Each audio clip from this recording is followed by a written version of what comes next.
Star Network is here. Hold no punches! I'm real revolutionary right now. Support this man, Black Media. He makes sure that our stories are told. Thank you for being the voice of Black America, Roland. Stay black. I love y'all. All momentum we have now, we have to keep this going. The video looks phenomenal. See, this difference between Black Star Network and Black-owned media and something like CNN. You can't be Black-owned media and be scared. It's time to be smart. Bring your eyeballs home. You dig?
Today is Friday, January 16th, 2026. Coming up on Roland Martin Unfiltered, streaming live on the Black Star Network. I'm here in Dallas, where tomorrow I'll be delivering the MLK address for the City of Dallas's MLK Annual Gala. Now, speaking of Texas, a new Emerson poll is raising some serious questions, showing Texas State Representative James Tallarico up 9 points against Congresswoman Jasmine Crockett. I'll have Steve Phillips talking about how this poll is problematic. Also on today's show, Tennessee activist Pamela Moses is challenging the state's disenfranchisement laws there in Tennessee. 1 in 5, or 20% of African Americans in that state cannot vote as a result of that particular law. Another example of Black history being erased, Frederick Douglass excluded from a U.S. coin honoring America's most celebrated leaders. Why?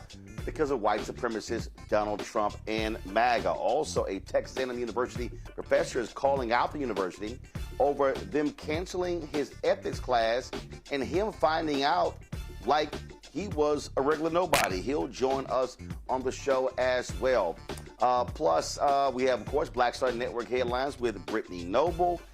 And also, I'm going to give y'all an update on a lawsuit that we had to file against a Black-owned company who never delivered the Sprinter that we ordered. You're watching Roland Martin Unfiltered on the Black Star Network. It's time to bring the funk. Let's go. He's got whatever the miss, he's on it. Whatever it is, he's got the scoop, the fact, the find. And when it breaks, he's right on time and it's rolling. Best believe he's knowing.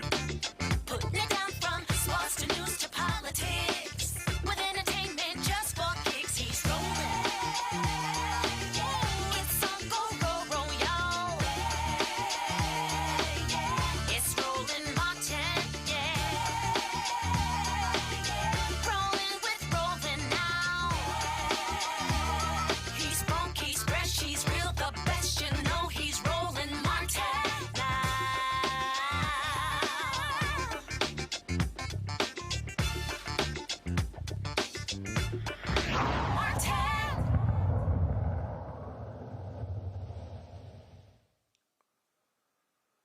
Folks, I'm here in Dallas, speaking tomorrow at the City of Dallas's MLK Gala. So one of the races that we really are watching is the U.S. Senate race in Texas. On the Republican side, you've got in longtime incumbent U.S. Senator John Cornyn being challenged by a hardcore MAGA corrupt Attorney General Ken Paxton, but you also have Black Texas Congressman Wesley Hunt, who is in that particular race. On the Democratic side, you have Texas State Rep James Tallarico.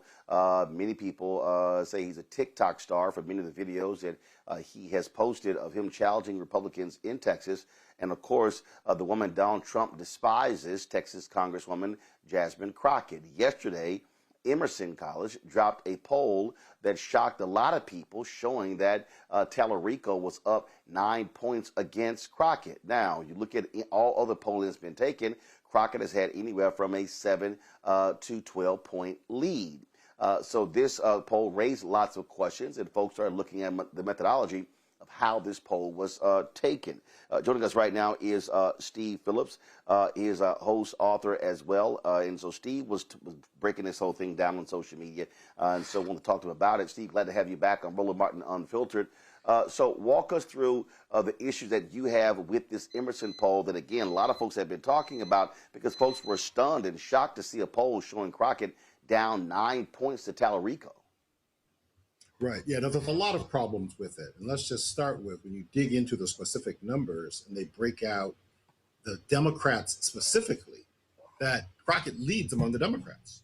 And so Tallarico's lead within this poll comes from Republicans. Apparently may have said they're going to vote the Democratic poll, but he leads among Republicans and then independents, which is a very fraught issue in terms of how those different people are going to be. But this is a Democratic primary. And even in the Emerson poll, when you drill down to the specific people who self-identify as Democrats, Crockett leads. So that's a first piece. Then you get into the whole piece around the incredibly small sample size of this poll. And so then they kind of throw out, oh, there's African Americans and Latinos and whites, but we're only talking about 400 voters total. And so then for the subgroups and for those crosstabs, it's even smaller sample size. So statistically, it's very hard to accurately get a read on that kind of a population with that kind of numbers that you're actually using. And then the other piece about it is that this is the first poll that's showing anything like this, right? There was a poll by Data for Social Good in November that showed Crockett ahead, showed her ahead among Kamala voters, 31% to 22%. There was a December poll that came out that has her leading by 8%. And then so all of a sudden now, somehow, the whole race has turned over the Christmas holidays. And so this is really the question that we're actually trying to deal with here, actually. So. Well, and the reason this of course stood out, you've had a lot of conversation, many white progressives have been highly critical of Congresswoman Jasmine Crockett because of the issue of Israel, as if Tallarico does not have the exact same stance that she does. And so you've had a lot of that going on. You had these two, you had this white and Asian comedian who implored people not to give any money to Crockett. They got lit up so hard that they had to actually come back and backtrack and apologize for those comments. And then you still had these other white progressives who said how dare they had to apologize. And so there's been a lot of conversation, a lot of discussion around this. And this is why folks said, wait a minute, what the hell's going on here? And then, of course, you've got folks seizing on her comments regarding Latino voters having a slave mentality in terms of voting for, it was a comment she made during the interview, voting for Donald Trump, and folks like, oh, there you go, so she's going to get a Latino vote away. And so it's been quite interesting where you've seen in these Democratic progressive circles massive attacks against Crockett. And what's laughable to me, Steve, is that I'm a native Texan. I can go back. If you pull up the data from every single U.S. Senate race in Texas, dating back to Lloyd Benson being the last one to win a race, you've had a minimum of 2 candidates running in the Democratic primaries. You sometimes had 3, 4, 5 or more. So it's amazing to me to listen to these people get offended because she dare run as if she didn't have some right to do so. And their positioning of Tallarico as somehow being the perfect candidate who can somehow steal this Senate seat that is actually deeply.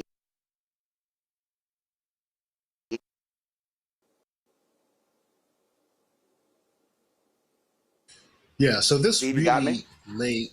Yeah, I hear you. I have got you. You got to hear me? Okay. Okay. Yeah.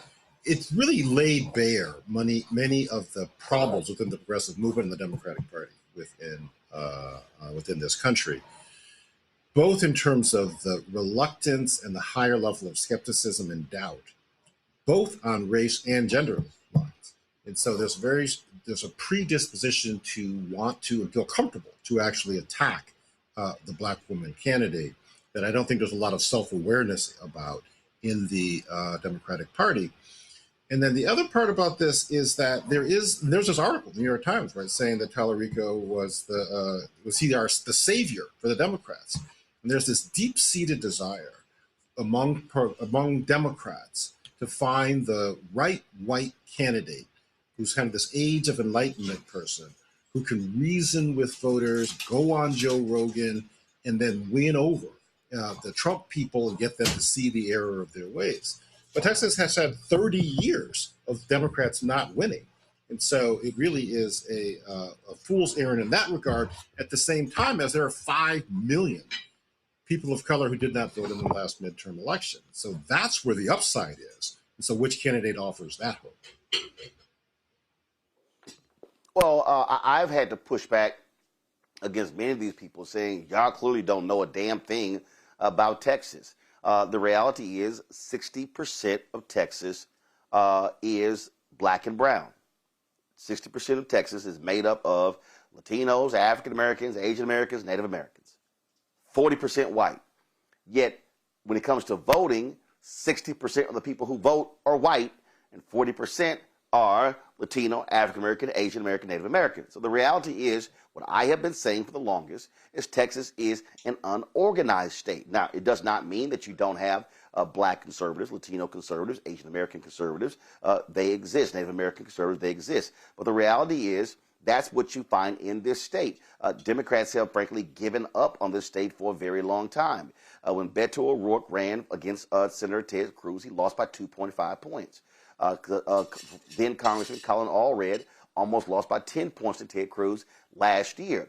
And what was also crazy, listen to these same people who were sitting here saying, oh my God, that Allred was the perfect candidate. I was kind of like, did y'all just skip last year where he literally lost by 10 points? It did not really gin up the vote among African Americans. And so then you hear all of this, oh my God, Crockett is so liberal, she's so liberal, and she's so polarizing, when what you need is somebody who can actually activate that vote. And so her strategy is, how can I turn out an abnormally large percent of African Americans, and then also tap into a lot of Latinos who are angered by Donald Trump and MAGA and their policies. And so what I've said, and again, I've met with Tallarico, I've got his number, I've texted him, of course I know Crockett as well, and I'm literally want to say to these people, so, yo, shut the hell up. I mean, the point of a primary is to get the best candidate as opposed to crowning somebody. And so I don't know what the hell these white progressives are talking about. And I've said, and last point here, Steve, I've said to nearly all of them, I think y'all shut the hell up because y'all not even from Texas. You got people from San Francisco, New York City, all these other places. I had some asshole who was from Australia who was sitting here commenting. I was like, what the hell? You know nothing about Texas, and that's also what's crazy to me.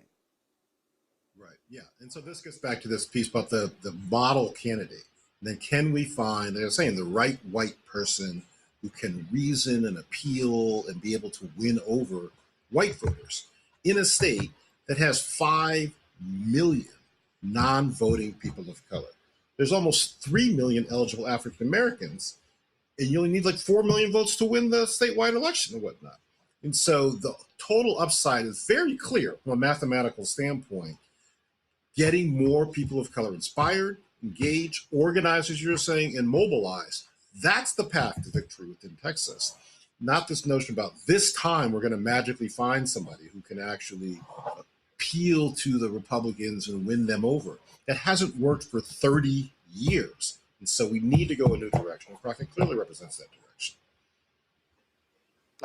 And not only that, I'm gonna say again, this is what people don't understand. When O'Rourke ran against Greg Abbott for governor of Texas, 75% of voters, 30 and under, did not vote. And right. and so that's what. And so what I said to these same people is, when you look at, listen, there are positives to a Tallarico. There are positives to a Crockett. Tallarico has drawbacks with the name ID. Crockett has drawbacks because of polarizing in terms of how Republicans feel about him. But the whole point is, you want somebody to win the Democratic primary, and then you want the party to coalesce around them. And that's why what I've been saying to a lot of these white progressives, what y'all don't understand is you're actually screwing Democrats, because what you're doing is you're pissing off the #1 demographic that supports Democrat politics, and that's African Americans. And let's be perfectly clear, okay?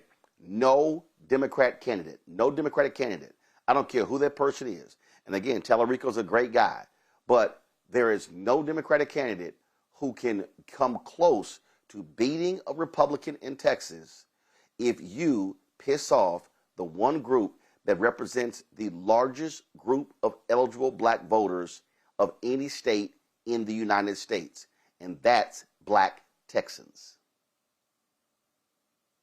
1.5 million black Texans who have not been inspired to vote.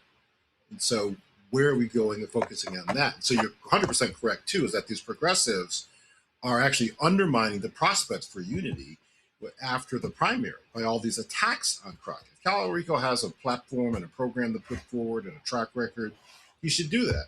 But all these progressives who are taking these shots at Jasmine Crockett and are not even self-aware enough to know that these are largely white progressives taking a shot at a black woman. And how does that resonate among the electorate? It's a very self-defeating proposition. People need to kind of check themselves and rethink how they're approaching this. All right, Steve Phillips, we appreciate it. Thanks a lot. Folks, let's, first of all, I'm going to go to a break. We're going to talk, no, I'm going to go and stick right here. Let's not go to a break. I want to talk about this here with our panel because, again, it's crazy to look at these people and listen to the crazy things that they are saying. So Michael Imhotep, host African History Network show out of Detroit. Raven Schwam Curtis, political commentator and Blavity correspondent. Also Matt Manning, civil rights attorney out of Corpus Christi. Matt, I'll start with you. These white progressives are going to make me cuss these folks out. Let me be clear. I understand. I fully understand Gaza and the role that it played in the 2024 election. Dude, I'm in Texas. I'm still a registered voter in Texas. I'm telling you right now, that is not a dominant issue in this U.S. Senate race.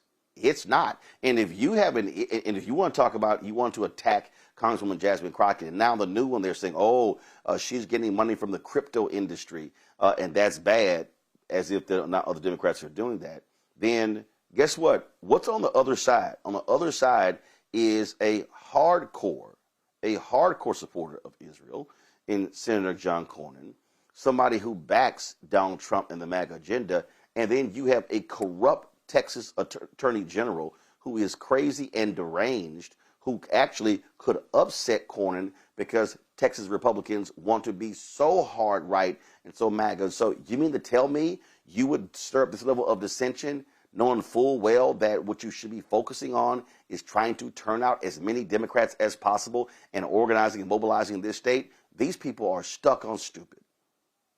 Yeah, they are. You're hitting the nail on the head. And, to talk about Ken Paxton, just this week his office issued an attorney general opinion saying that people should be able to bring handguns to the city of Corpus Christi city council meetings. So I might be on here talking pretty soon about the effects of that policy, because we know that right down the road from there, that Uvalde trial is going on in the very county that I live in. Ken Paxton is the absolute worst and shouldn't even be considered, as is John Cornyn. But in any event, you're 100% right. That's what I'm hearing around the water cooler. That's what I'm hearing at the lunch table. That's what I'm hearing out in the wild, is people continuing to say that Tallarico is kind of the prototypical candidate.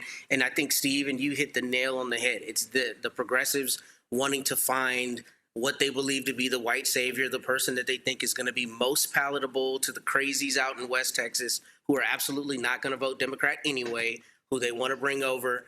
They think Tallarico is the salvo for that. But I will tell you something I heard interestingly this week that I didn't expect to hear, at least in the way that I heard it. And I was talking to a young white guy, and he told me pretty frankly, he said, man, I'm not voting for Tallarico because that's exactly what we tried to get in Bethel, and that continues to not work. I'm voting for Crockett because we need to go in a completely different direction. We need new leadership, and Tallarico is more of the same. So I think that sentiment is out there, but I think none of that matters if it doesn't coalesce to people going to the polls and actually casting the vote to give her that opportunity. Because what it comes down to at the end of the day is there are people who are just going to think white is right, number one, and they're going to think a man is better than a woman. Even in 2026, unfortunately, that's still what we're dealing with, a lot of backwards people. And that's why I think some of the attacks that she's had are not attacks that are rooted in anything substantive. They're all straw man attacks because they're all trying to knock her down because she's not prototypical in their mind of the right candidate. So that's what I'm hearing here in Texas. But I am heartened to hear that there are some people who think we need to go ahead and break away and take a new tack. Raven, I responded on Threads to one of these crazy ass people. And I can tell you it was unbelievable. I traced back all these races. The reality is you've never had an African-American woman run statewide. African-American man? Yes. Have you had Latinos run statewide? Yes. Have you had Latinos run statewide? Yes. Have you had white women run statewide for U.S. Senate? Yes. Have you had white men run for statewide for United States Senate? Yes. And they all lost. So we could literally sit here and go back to 1988 and find every type of candidate you can think of to run for U.S. Senate, and they all lost. So this idea that, all of a sudden there's this perfect candidate to run is stupid. 100%. There's no such thing as a perfect candidate. And I think that is a huge issue on the left. This idea that we're going to get every single little thing that we want out of every single little candidate. It's just not realistic, unfortunately. I'm a deeply pragmatic person, and I see this situation for what it is. I'm also someone who spent a huge chunk of my childhood in Houston and understands what it is to be materially impacted by the outcomes of elections like this. The reality is 8% of Democrats, or only 8% of Democrats, support Israel's military action in Palestine, right? It is wildly unpopular among our constituency. We don't want our politicians to be supporting a nation state, enabling a genocide, enacting a genocide. It's really that simple. And to your earlier point, Roland, both Tallarico and Crockett have expressed sentiments around this issue that are pretty commiserate. So I don't think all the critiques of Crockett can be chalked up to misogynoir, but I think a lot of them can be, right? There is a fundamental lack of moral and intellectual consistency in the ways that people are thinking about these two candidates. And fundamentally, let's tell the truth. These two candidates are exceptional on domestic issues. Crockett in particular has shown over and over and over again that she is a fighter. She is not afraid to go toe-to-toe with Donald Trump. And we need people like that in this era of fascism and authoritarianism. It's critical. I feel very personally about this particular race because I was sitting in Texas in the pandemic when the Great Freeze came through, and the incompetent leadership of the Ken Paxtons and the John Cornyn's of the world meant that I was sitting in my apartment with my mom freezing, that hundreds of Texans lost their lives in a completely preventable incident, right? Like, we're talking about deeply insidious, evil, incompetent leadership that's in place right now. And white progressives in particular, as we're naming, inflaming the already existing issue of voter disenfranchisement, or at the very least, maybe not disenfranchisement, but voter apathy. We don't need that right now. We need to activate people and critique in good faith. It's okay to critique people running in primaries, right? But the way we do that critique, especially when we know that we are dealing with and operating with individuals who are moving in good faith, is so, so important. Absolutely. Michael. Yeah, Roland, I agree with the statements being made here. I've been watching this as well from afar here in Detroit, Michigan. James Tallarico was in the race first. I saw him on MSNBC, now MS Now, a number of times before Jasmine Crockett got in. He's raised $13 million so far since launching his campaign in September. But at the same time, these attacks, I've been watching these attacks on Jasmine Crockett, and this reminds me of the attacks on Vice President Kamala Harris.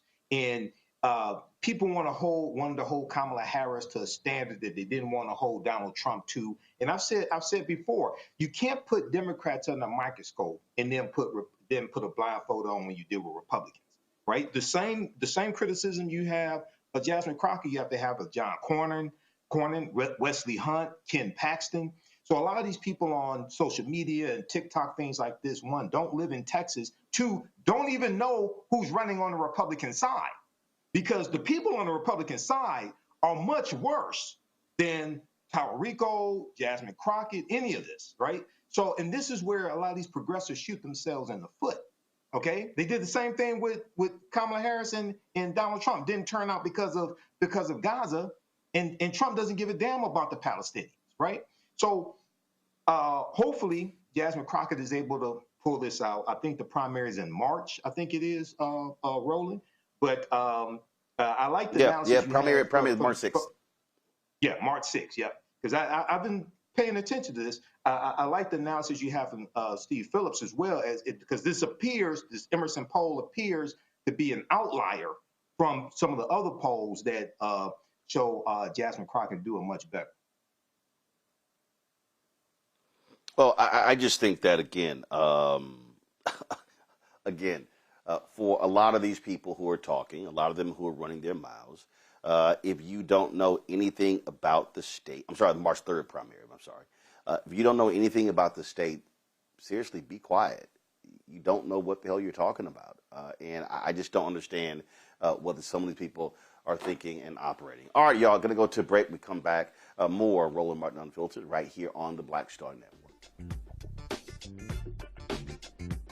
Next on the Black Table with me, Greg Carr. America is being reshaped in real time by a group of 6 people, unelected and without any checks and balances. By the end of the current Supreme Court session, education, the workplace, who gets to elect our leaders, and so much more could radically change. This week, we reconvene our legal roundtable and look at what the new America may look like and how we should respond.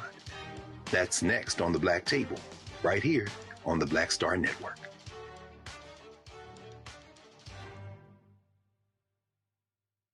On a next, A Balanced Life with me, Dr. Jackie, a relationship that we have to have.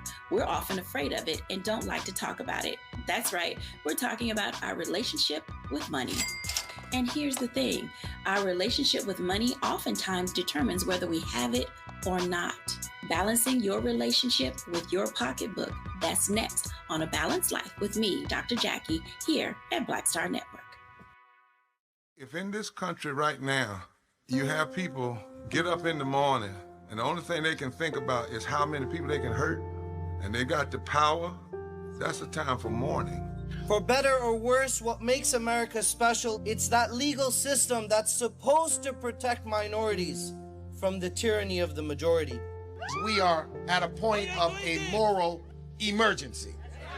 We must raise a voice of outrage. We must raise a voice of compassion. And we must raise a voice of unity. We are not in a crisis of party versus party. We are in a crisis of civilization, a human rights crisis, and a crisis of democracy itself. And guess what? You've been chosen to make sure that those that would destroy, those that would hate, don't have the final say, and they don't ultimately win. I'm Ryan Wilson, CEO and co-founder of The Gathering Spot, and you're watching Roland Martin Unfiltered on the Black Star Network.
Folks, 2019, Tennessee activist Pamela Moses was found guilty for illegally registering to vote. She was sentenced to 6 years in prison for vote fraud. Now, she had been deemed permanently ineligible to vote in Tennessee due to a 2015 conviction for tampering with evidence. Now, she voted because of an error that was made by the state's Department of Corrections. Now, although the charges were later dropped, this experience has motivated her to really challenge this issue. Tennessee has a significant issue with the percentage of African Americans who are unable to vote due to their state laws. And so on Tuesday, a voting rights trial begins, making Pamela the first person in 100 years to challenge the law that prevents individuals who have been incarcerated from regaining their right to vote.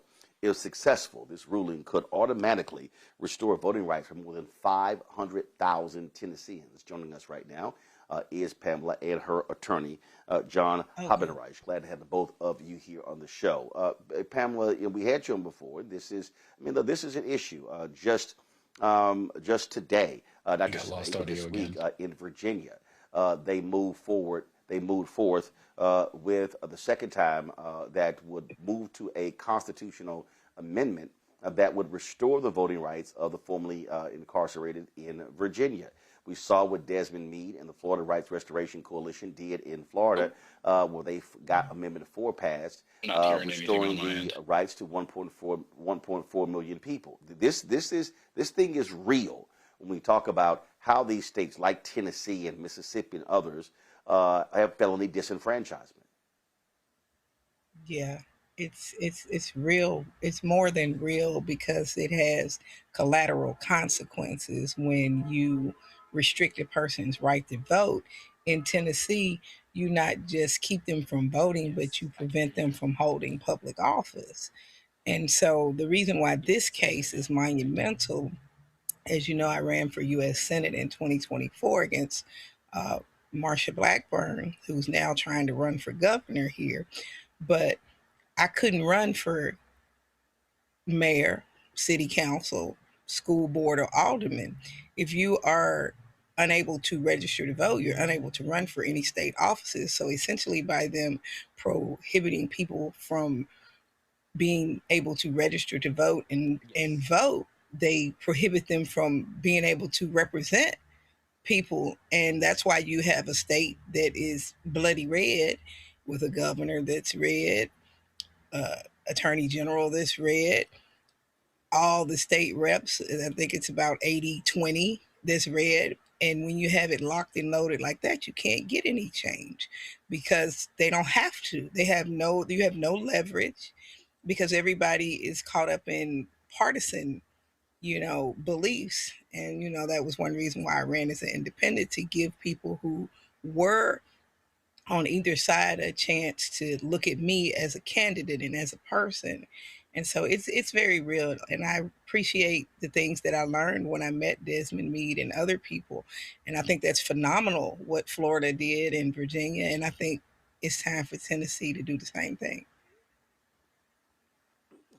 And when you want to bring in your attorney, John, here, John, so walk us through in terms of what your focus is, or your strategy is going to be to appeal to the courts to restore, because look, Tennessee has been steadfast in standing for this, just like Mississippi has been.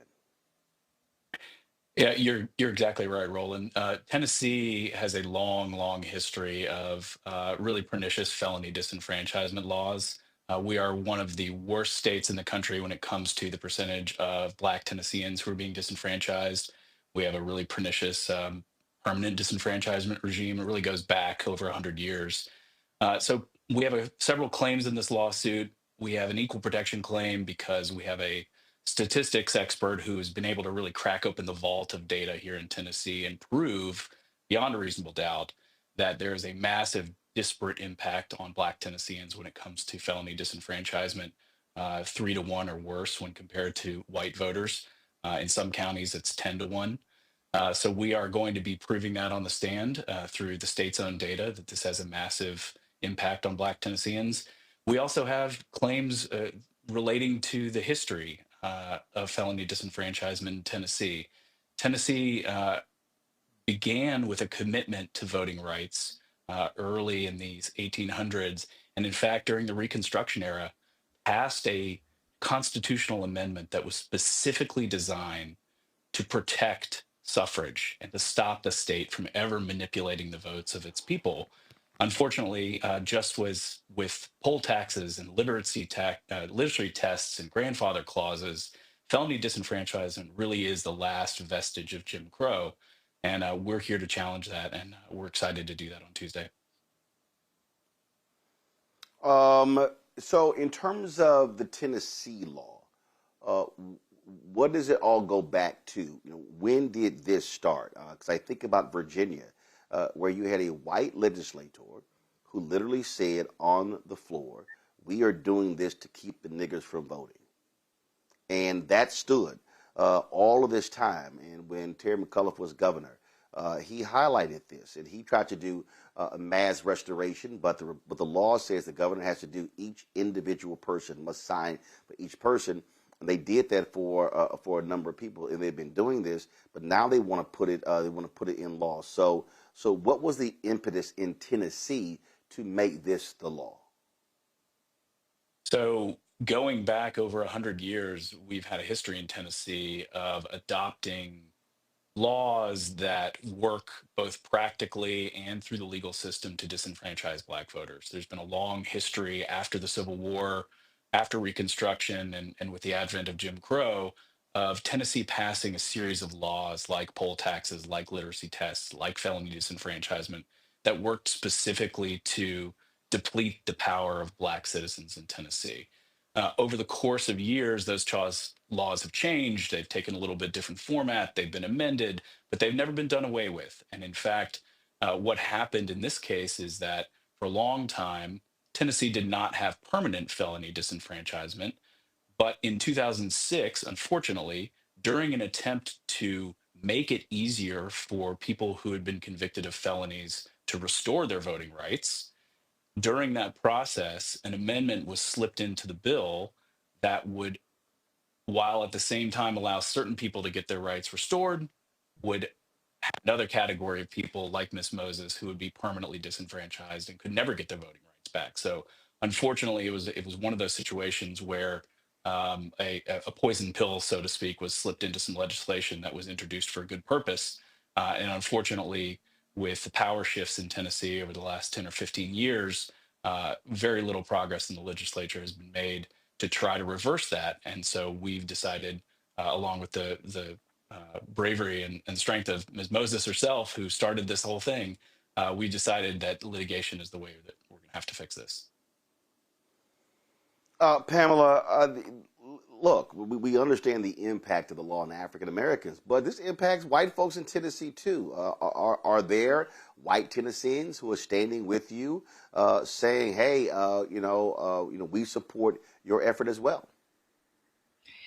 Yes, and I'm glad you brought that up, Roland, because when I was campaigning, I got an opportunity to go to 66 of the 95 counties. And I would say I met probably 8 out of 10 white males and some females who were disenfranchised. And it was shocking because, I don't want to look at this as a black and white thing, but it is what it is.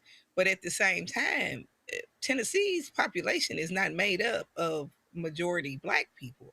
It's made up of a lot of, poor people in both rural and city areas, but it's made up of a lot of people who have been disenfranchised, and recently I had to go to a funeral in Knoxville where I went to school, and it was for my brother-in-law. He'd been murdered on New Year's Day, and he was 60 years old.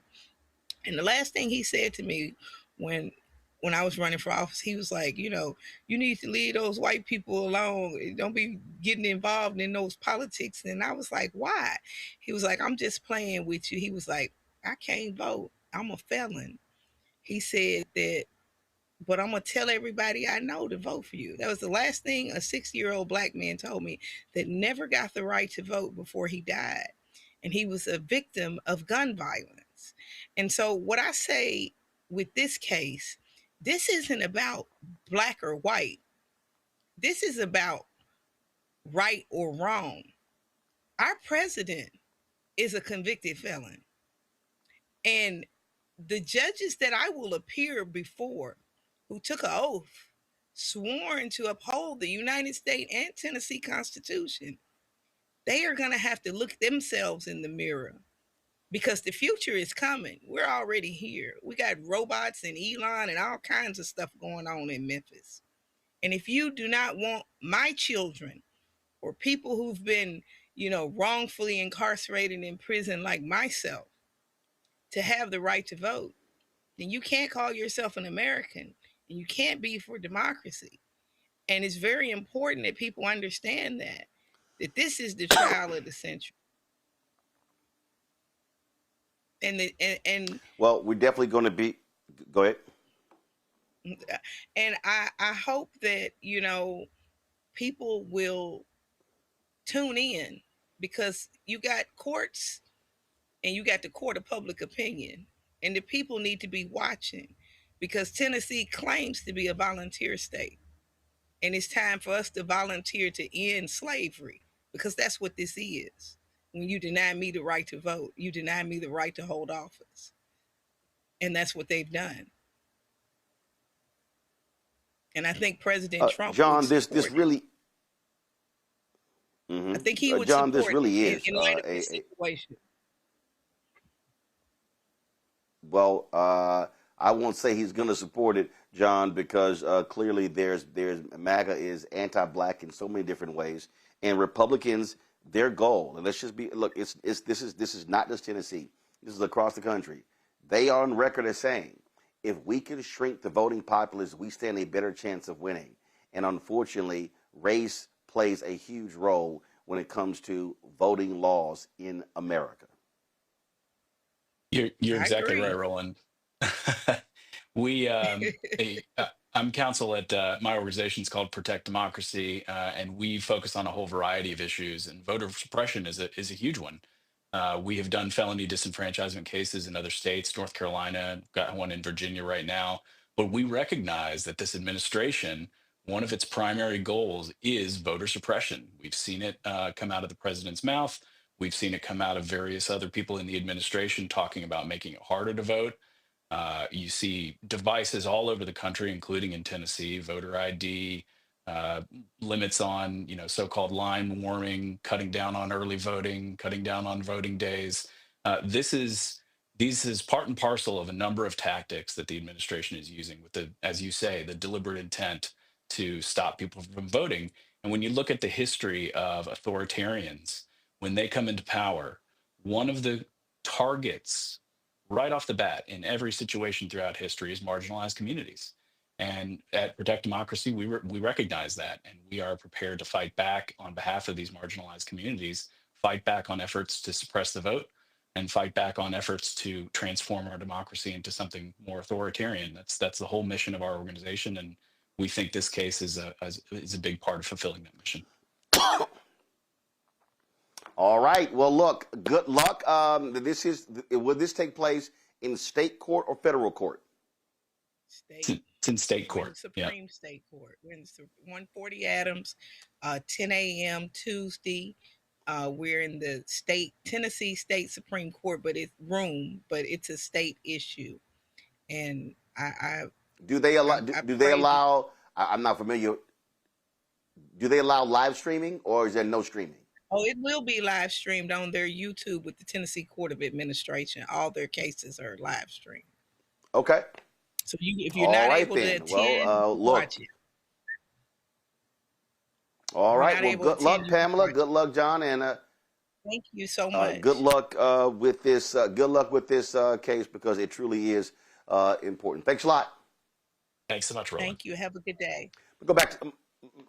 I'm gonna go back to my panel here. I'll start with the resident lawyer, although I might be in Texas. He's a Howard grad, but he's always trying to claim that little school up the road. Matt, the point here is it's no doubt Republicans flat out they want to keep these laws on the books because they want to keep black folks from voting. And I asked that question about white folks. I hope white Tennesseans are rising up and saying, I want my right to vote back too. Yeah, because there are a lot of white felons too, people who are affected by this. In fact, I have a client here in Texas dealing with a similar issue regarding disenfranchisement. We were talking about it earlier this week. But what I wanted to ask them, and maybe you or the other panelists have some information on this, what I think is especially insidious about this is I read the constitutional section so I could see kind of their argument. And the way Tennessee passed this law is it says you're permanently disenfranchised if you're, quote, convicted of an infamous crime, or if you are convicted of specific crimes. I think in 2024, they promulgated a law where voter fraud would be one of them. Now, the thing I don't understand as a threshold matter in this case is Ms. Moses' case was dismissed in 2022. So that to me seems to be dispositive. It seems to be there's a mootness question, because usually what courts do is they say we don't even want to get to the ultimate question if there's not a current dispute between these two litigants, right? Ms. Moses in the state of Tennessee. So if her case has been dismissed, I don't even understand how the state could be denying her rights under its own law from the little bit that I read. But I do think that, to your point, the way these laws are written is very insidious, because something like a, quote, infamous crime, what is that, right? How do you define that? Maybe it's defined somewhere in the statutory section, but that's precisely the kind of thing that allows local administrators on the ground to say, you know what, Mr. Manning, you can't register to vote. We think that's an infamous crime. That's the kind of nebulous thing that you do when you want to make it such that people are not given their right back to vote. And what's especially interesting is the United States Constitution has caveats about when you are removed from servitude or when you're removed from, being punished. In fact, the Eighth Amendment specifically says you can't be punished, essentially, overly harshly, commensurate to the crime you allegedly committed. There's no question from a due process standpoint, taking away somebody's right to vote lifelong is virtually, a death penalty sentence, as you might say. So I really don't understand how it's still working in this case. I was hoping to ask them that question, but I think your larger point is 100% correct. And I think what happens a lot of times with disenfranchisement as it relates to voting and just the restoration of rights to people who have felonies is the system is so arcane and so difficult to navigate that people just give up. I mean, I see it more commonly in the instance of gun rights, but I've had people who have felonies and they're distant in their past, 40, 50 years ago, and they still don't know how to navigate the restoration of their rights because the system is purposely made difficult so that you are never fully restored, particularly with respect to your right to vote. So I think you're exactly right, and I don't quite understand how it's playing out in this case, but it's clearly intended to make it difficult for any felon to have their rights renewed. Raven. I'm thinking about this conversation very holistically. When we talk about incarceration, mass incarceration, it starts from the very beginning. It starts with the school to prison pipeline. Then it turns into Black and Brown and Indigenous folks being over-indexed in prisons and jails. And then it looks like our communities being disenfranchised when it comes to the ballot box. And the more I think about sort of this timeline of how everything unfolds, I mean, the word is insidious. I feel like that's the word of the night, just how fundamentally and profoundly insidious it feels. And for me, at the core of all this is a politics of disposability. I'm an abolitionist at my core. That's a whole nother conversation just in terms of what different people mean when they say abolition. But for me, fundamentally, what it means is I do not believe in a politics of disposability. And when I think about these Tennessee laws that disenfranchise folks who have felonies, that to me feels like a prime example of what that looks like, a politics of disposability. Oh, because someone has had a situation, an encounter, with this apparatus that is disproportionately organized such that it's going to be anti-Black, going to be anti-Indigenous, going to be anti-Hispanic, going to be anti-Latine, because someone has had a negative encounter. Therefore, they don't get to exercise a fundamental right that our community has fought and died for, that our ancestors literally laid their bodies on the line for. Like, how dare you? The audacity, the audacity to believe that that's something that you get to take away from someone is really what's driving it home for me. And I think at the core of this is really a fundamental conversation about restorative justice, really a fundamental conversation about, like, how do we talk about harm, what it looks like to repair harm, and what it looks like to still keep folks fundamentally engaged on a societal level at all levels, because that's a fundamental human right. You don't get to take that away because of something that's transpired in the past. Michael.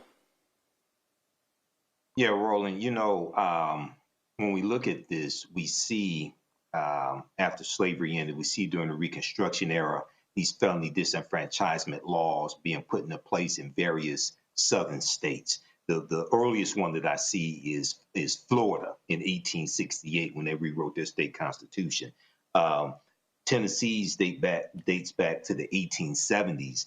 And right now, looking at the Georgetown Journal of Law and Modern Critical Race Perspectives, they talk about how in Tennessee today, more than 1 in 10 Black adults are disenfranchised due to prior felony convictions. So this is a continuation of these ways to get around the 15th Amendment of 1870. And I find it interesting that you have Donald Trump today, you have Republicans today saying that we want to fill Dr. King's legacy, so we're going to wipe out all of these discriminatory policies, and because they think that affirmative action was discriminatory to white people. They think DEI policies are discriminatory to white people, right? And these same people that have wiped out 60 years of civil rights progress since January 20th, 2025, are going to do posts on social media come Monday talking about how great Dr. King was. But they don't want to deal with the harm that felony disenfranchisement laws are still inflicting upon African Americans today. And these same people will then say, well, it's legal, it's okay to disenfranchise you if you have a felony, but you should still pay taxes. To me, that's called taxation without representation. Isn't that one of the reasons why the American Revolutionary War was fought? So once again, this goes to how many of these white supremacists fear the political power of African Americans, okay? And this is why we have to fight back and vote these people out of office. All right, folks, got to go to a break. We come back more on Roland Martin Unfiltered right here on the Black Star Network. Don't turn away. Lots for us to talk about and break down. And we talk about elections. Donald Trump gave an interview with Reuters where he said, we've been doing so amazing. There's not even a need for an election in November. Y'all, be real. They want to steal the election. Don't be surprised if they try to stop the election. Ain't gonna work, but they gonna try it. You're watching Roland Martin Unfiltered on the Black Star Network. Folks, if you want to join our Bring the Funk fan club, that's the people who contribute to our show to make it possible for us to do the work that we do. We appreciate all of their support. Our goal every year is to get at least 20,000 of our fans contributing on average $50 each a year. That comes out to $4.19 a month, 13 cents a day. That means you'll be supporting not only this show, but you'll be supporting the other shows that we have on the network, The Other Side of Change, Balanced Living, The Black Table with Greg Carr. We've got a new health show with Dr. Ebony Hilton we're launching, a new daily news show will be hosted by Brittany Noble. So a lot of we've also made lots of changes to BlackStarNetwork.com. So we're building that up to make that turn into a news portal. So lots of things are happening, and your support really, really is needed. And so if you want to support us, please do so by what we want to do via Cash App. Use the Stripe QR code. You see it right here. You can also use that QR code for credit cards as well. Checks and money order. Make it payable to Roland Martin Unfiltered. P.O. Box 57196, Washington, D.C. 20037-0196. PayPal, R. Martin Unfiltered. Venmo, RM Unfiltered. Zelle, Roland at RolandSMartin.com. Roland at RolandMartinUnfiltered.com. We'll be right back. On a next, A Balanced Life with me, Dr. Jackie, a relationship that we have to have. We're often afraid of it and don't like to talk about it. That's right, we're talking about our relationship with money. And here's the thing, our relationship with money oftentimes determines whether we have it or not. Balancing your relationship with your pocketbook. That's next on A Balanced Life with me, Dr. Jackie, here at Black Star Network. Hi, I'm Swing Cash, Basketball Hall of Famer, and you're watching Black Star Network.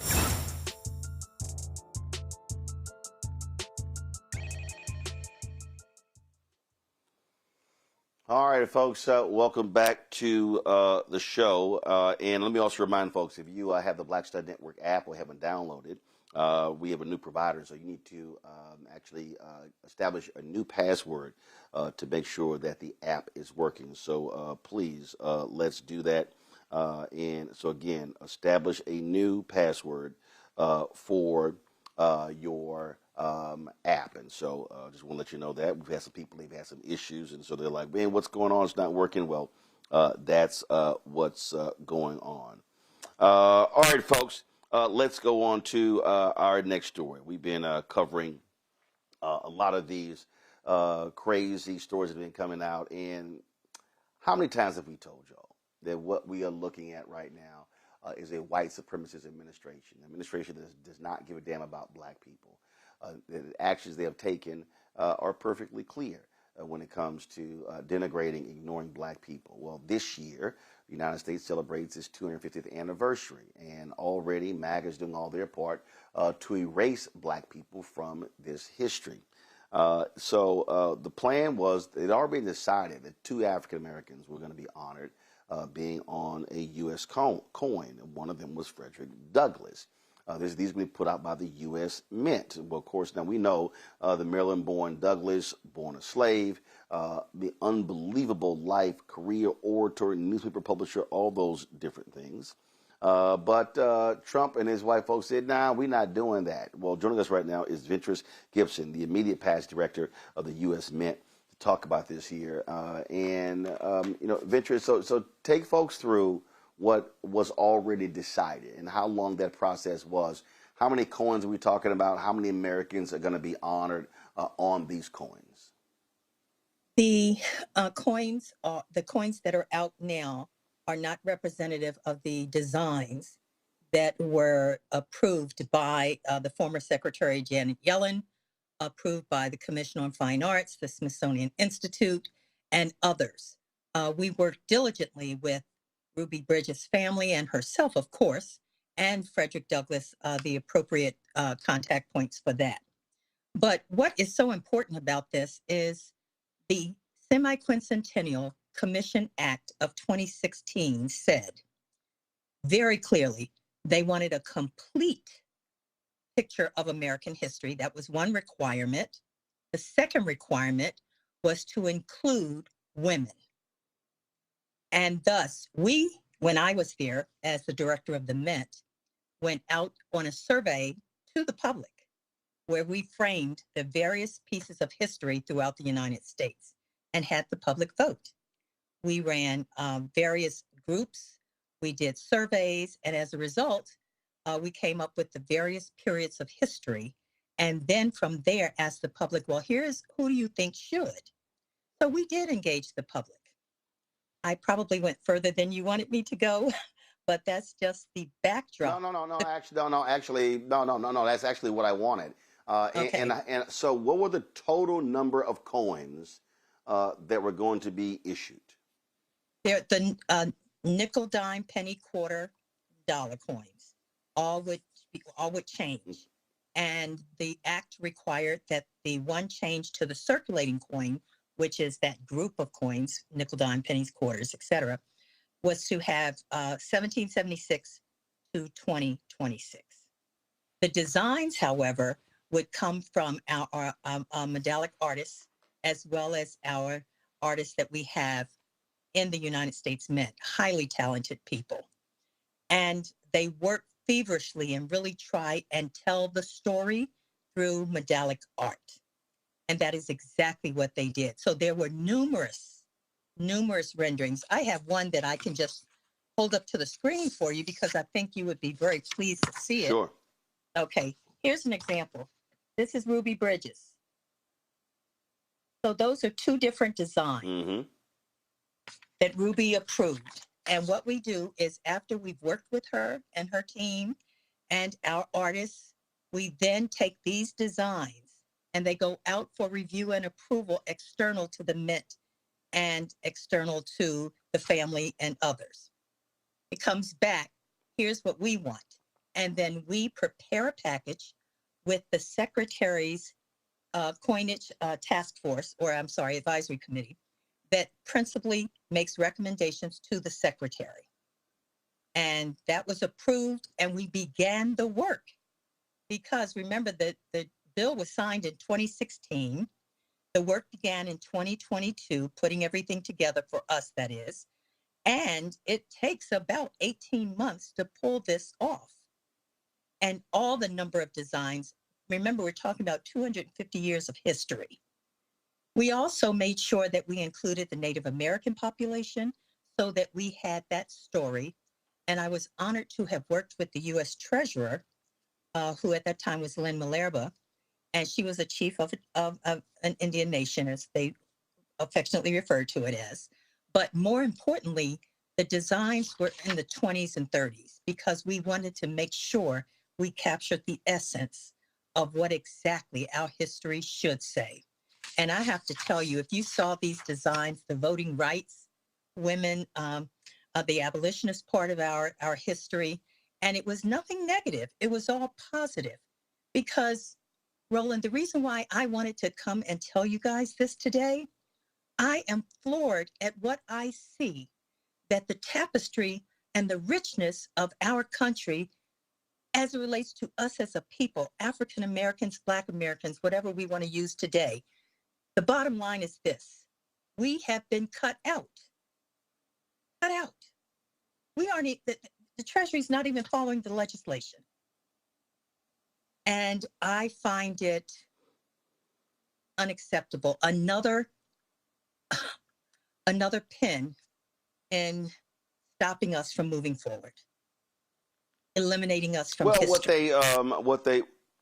What they claim this is about patriotism and putting patriots on. They also chalked the designs that you talked about up to wokeness and diversity, and so that's what this all is about. This is about whiteness, and so what Donald Trump and his Treasury Secretary Scott Bessent did, they totally ignored the committee as well. When they unveiled this, the 11 members of the committee didn't even show up for it as a statement of protest.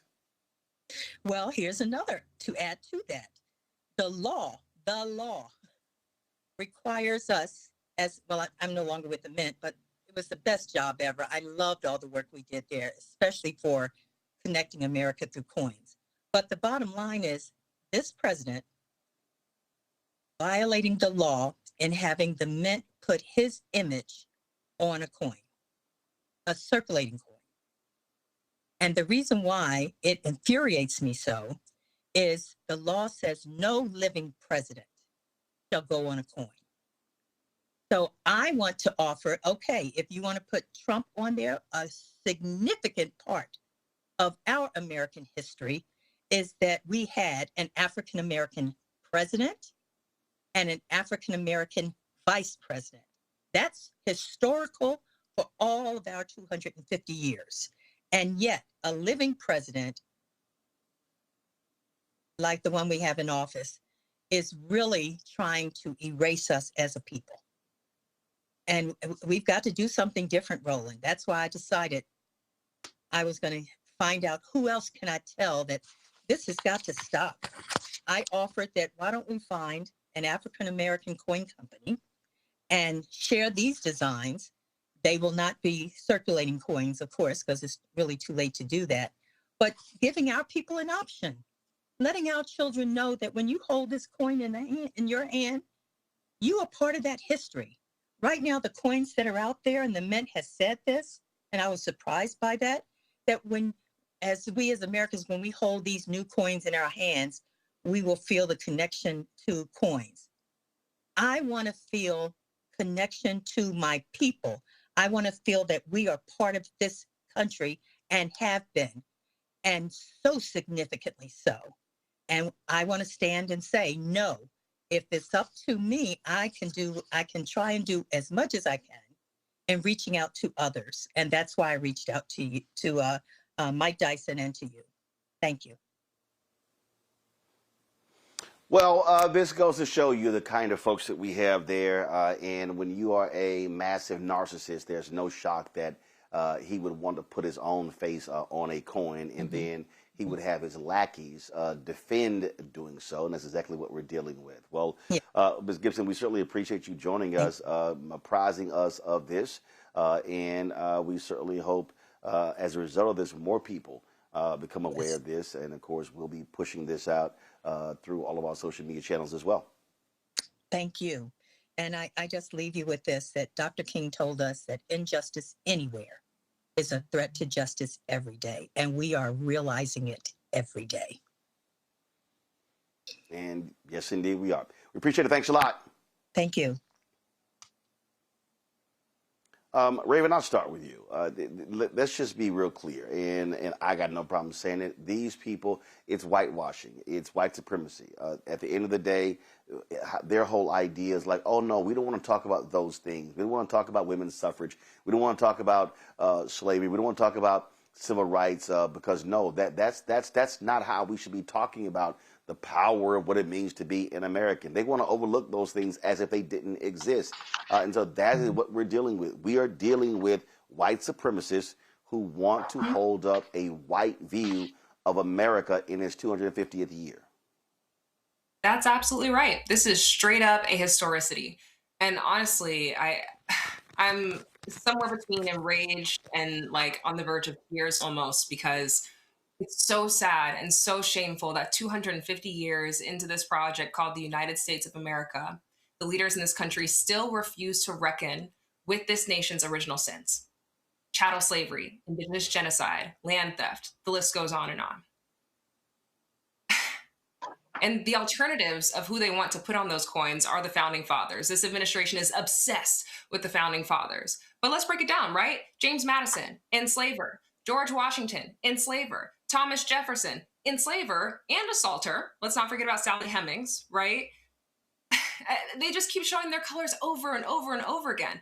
And I know there's a lot going on in the news cycle right now, so folks may have missed this, but the White House actually partnered with Prager University to push out these AI-generated, videos of the founding fathers with the intention of essentially pushing out more of this ahistoricity. So it's really just astoundingly predictable. I think this goes even beyond a quote unquote colorblind positionality in terms of these politics. It's really something much more sinister. It really is an attempt to rewrite and obfuscate the histories of communities on the project. Look, I mean, these people don't care about any of this. It is about whiteness, Michael, pure and simple. That is their focus. That is their strategy. I mean, they are just making my book, White Fear, just come alive every single day with every move they make.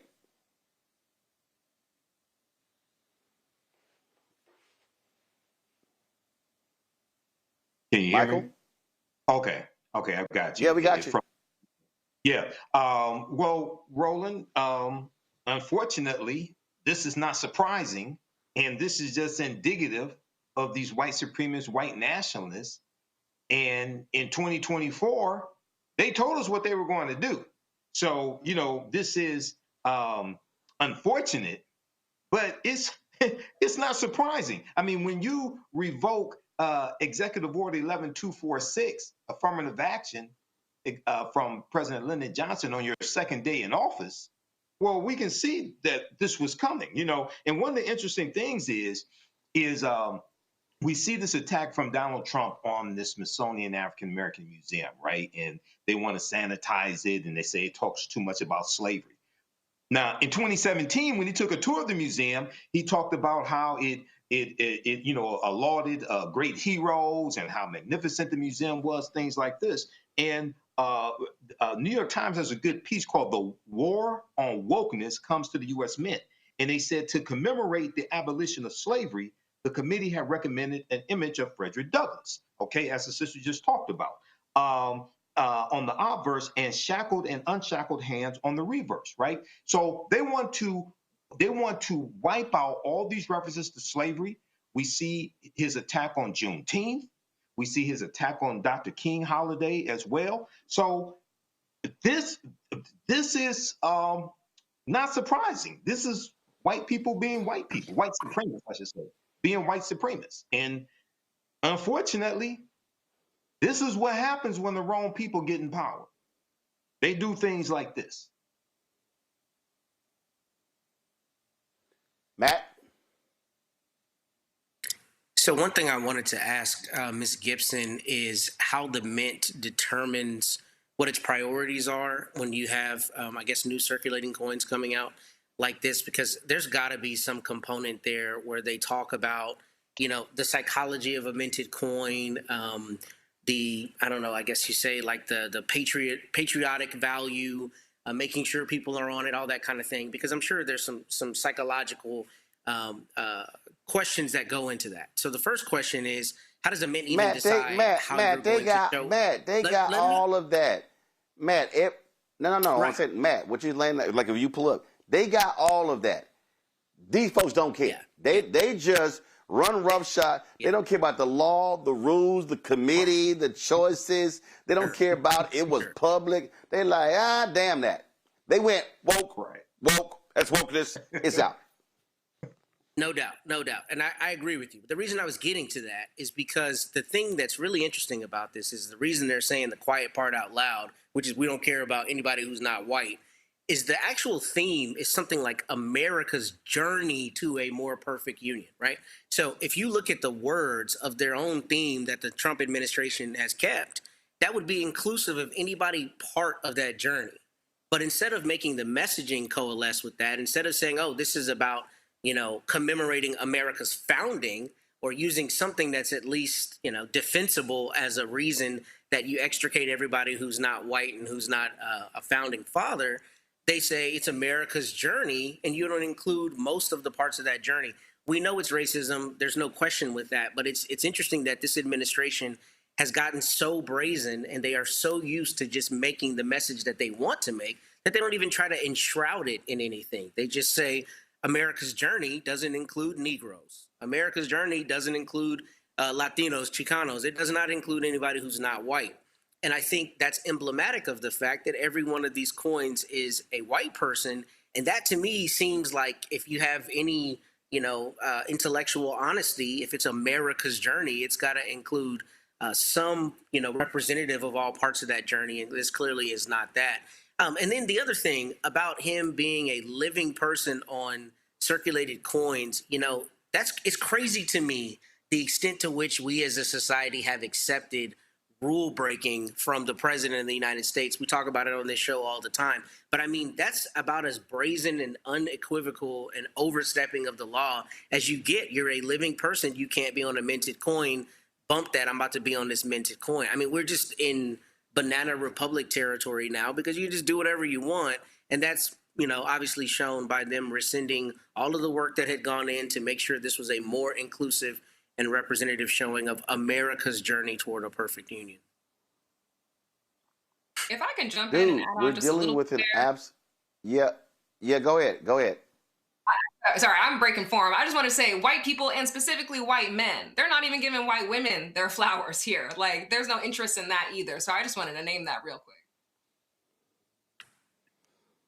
Oh, no.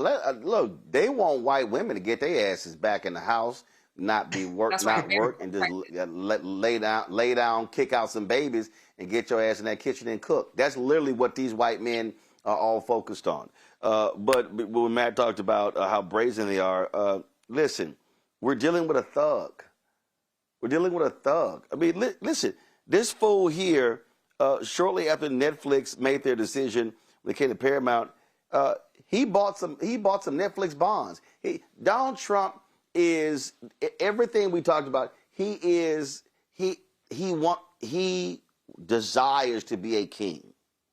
He desires to be a dictator. He loved how they would hang the banners of the Soviet leaders and the North Korean leaders in these other countries, Saddam Hussein. He loves all of that. That's what he desires. So it's no shock. Yep, I'm going on the coin. I don't give a damn what y'all think. Oh, there are rules against that? Don't give a damn. Yeah, I'm going to personally enrich myself. I'm telling you right now, I'm going to go ahead and put a number on this here. By the time of the inauguration in January 2029, I believe Donald Trump is going to, and with his children and everything, he is going to enrich himself to the tune of $20 billion. And I believe that is being conservative. I believe that they are going to do deals. They do not care. They are brazen. They are robbing this country blind in the daylight with a flashlight. And so everything is about this man's ego. Everything is about his ego. And that's why he is scared to death of the election in November. Reuters did a story, and I definitely want to get y'all thoughts on this. So let me read y'all this quote. So this is from a Reuters story. Yesterday, in an interview with Reuters, Trump complained about the common pattern of a president who wins an election then loses seats in the midterms and suggested he didn't want to be in that position. Quote, It's some deep psychological thing. But when you win the presidency, you don't win the midterms, Trump said. He went on to say that he had accomplished so much that, quote, when you think of it, we shouldn't even have an election. Michael. Oh, I'll take this one first. Absolutely. And he doesn't want to have an election. Well, that's why I call your damn name. That's why I call your name first. Right. No. That's why I call your name first. Right. Okay. Yeah, he doesn't want to have an election. Right. He would try to do everything he can to make sure we don't have an election in 2026. And if there is one, expect him to deploy the National Guard, to have ICE running rampant through cities that have high African-American populations, Democratic cities like he is now. What's going on in Minneapolis right now, that's the dry run. That's the test. That's so they can get everything together. And in the New York Times article, the extensive New York Times interview he did, I think they interviewed him for about an hour, like 1 or 2 weeks ago. He said something to the effect that he regretted not seizing the voting machines in the previous presidential election, right? So he's signaling. I've said this before. I've said this for years. Everything that Trump does, he tells you ahead of time he's going to do it. The problem is a lot of people don't believe him. And I'm telling you right now, as Stephen Bannon said, they figured out 6 or 7 ways for him to serve a third term, or however they want to phrase it. They're going to try to run that game too. I'm telling you. Yeah. So I believe him. Absolutely. They're going to try it. We got to fight harder. Raven, we have to stop them. Yeah, Raven, White House chief liar-in-chief Carolyn Levitt, when asked, she's like, oh, he was just playing. No, he wasn't playing. And also, even if he was, what do you mean he was just playing? That's the president of the United States of America. You don't play about that. And we have precedents for this, right? Did we forget about the big lie? Right? Like, this man has already shown us that he is a horribly sore loser. And when he doesn't get his way, he will do everything in his power to usurp the legislative precedents and the decisions that constituents made when they went to the ballot box. This man is a sore loser, and he absolutely will do everything in his power to rig the midterms if we do not fight back like hell. 100%. He's made awful decisions since he's been in office. The one big beautiful bill, more like the big ugly bill, the big bodacious bill. Folks can't afford their health care. Folks can't afford their groceries. Folks can't afford their housing. Are we great yet? Did we do it? Was this worth it, y'all? Putting this bigot in office? Because where one form of bigotry exists, all the other forms exist too. And at the core of all of this is class warfare. This is a man who is a billionaire. He's 4 other billionaires. And to your point, Roland, he is using his positionality of power right now to further enrich himself. Let's talk about crypto. Let's talk about the Genius Act. Let's talk about all those loopholes. Let's talk about how he's already enriched himself. Billions of dollars. This is not abstract. It's happening in real time right in front of us. But so much is transpiring at the same time. It's like a blitzkrieg. It's hard to identify all the evil stuff that's going on because it's happening too fast. But let's not be confused. This is not business as usual. And we need to be real intentional about midterms coming up here in a couple of months. Matt, there's nothing with MAGA I trust. Nothing. I don't give a damn what it is. They absolutely want to steal elections. They absolutely don't want to be held accountable. And what Trump is really angry about, dude, you mad because the public ain't buying your BS. The public has said that the last year has been a failure. And then he was begging Republicans, don't lose, because y'all lose, they gonna impeach me.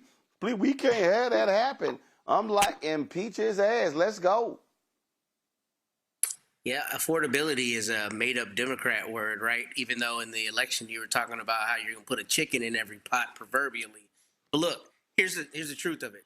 Since before he was running again, or when he started talking about running again, I said exactly this. This man is going to come in and say, I'm finna be president as long as I want to be president. And I say that tongue in cheek, but this is what we're trending toward.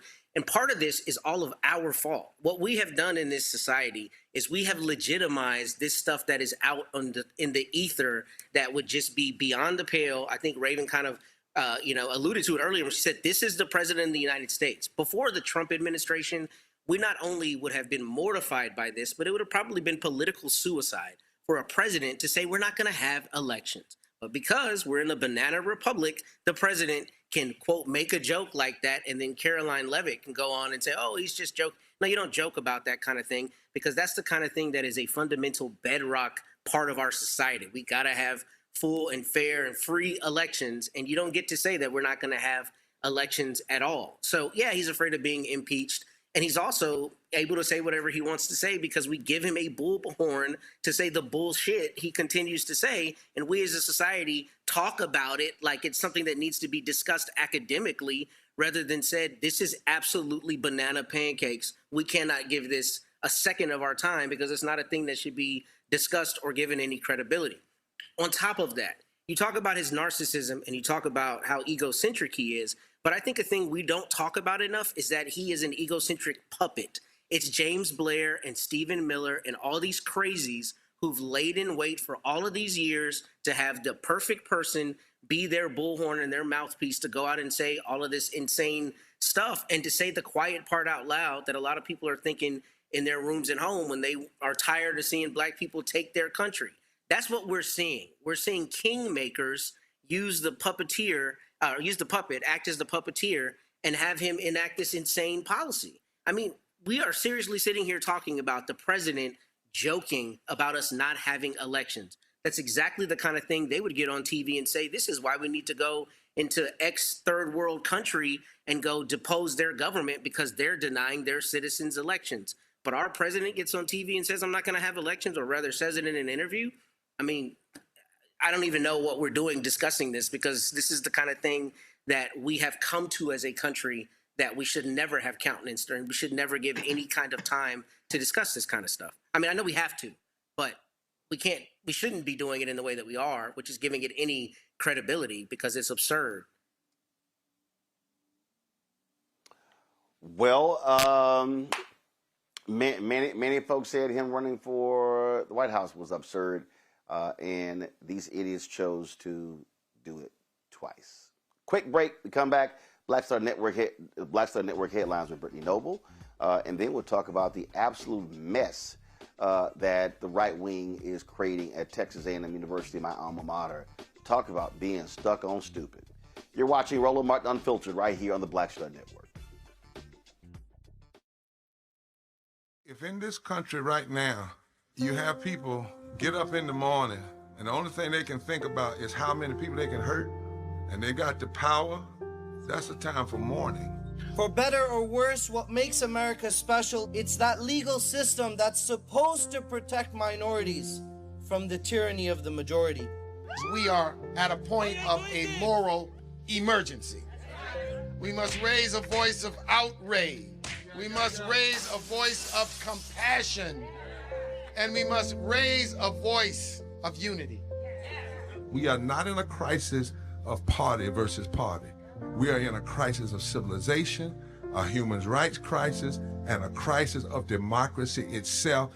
And guess what? You've been chosen to make sure that those that would destroy, those that would hate, don't have the final say, and they don't ultimately win. They said the quiet part out loud. Black votes are a threat, so they erased them. After the Supreme Court gutted the Voting Rights Act in 2013, Republican legislatures moved fast. New voter ID laws, polling place shutdowns, purges of black voters from the rolls. Trump's Justice Department didn't stop it, they joined in. In 2018, his DOJ backed Ohio's voter purge system, a scheme that disproportionately erased black voters. Their goal, erase black votes and political power. Yeah, that happened. These are the kinds of stories that we cover every day on Roland Martin Unfiltered. Subscribe on YouTube and download the Black Star Network app. Support fact-based independent journalism that centers African Americans and the issues that matter to our community.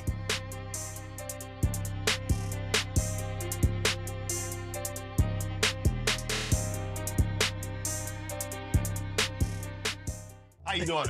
I'm Mark Curry, and you're watching the Black Star Network. That's why I got these glasses on, because that black star is bright.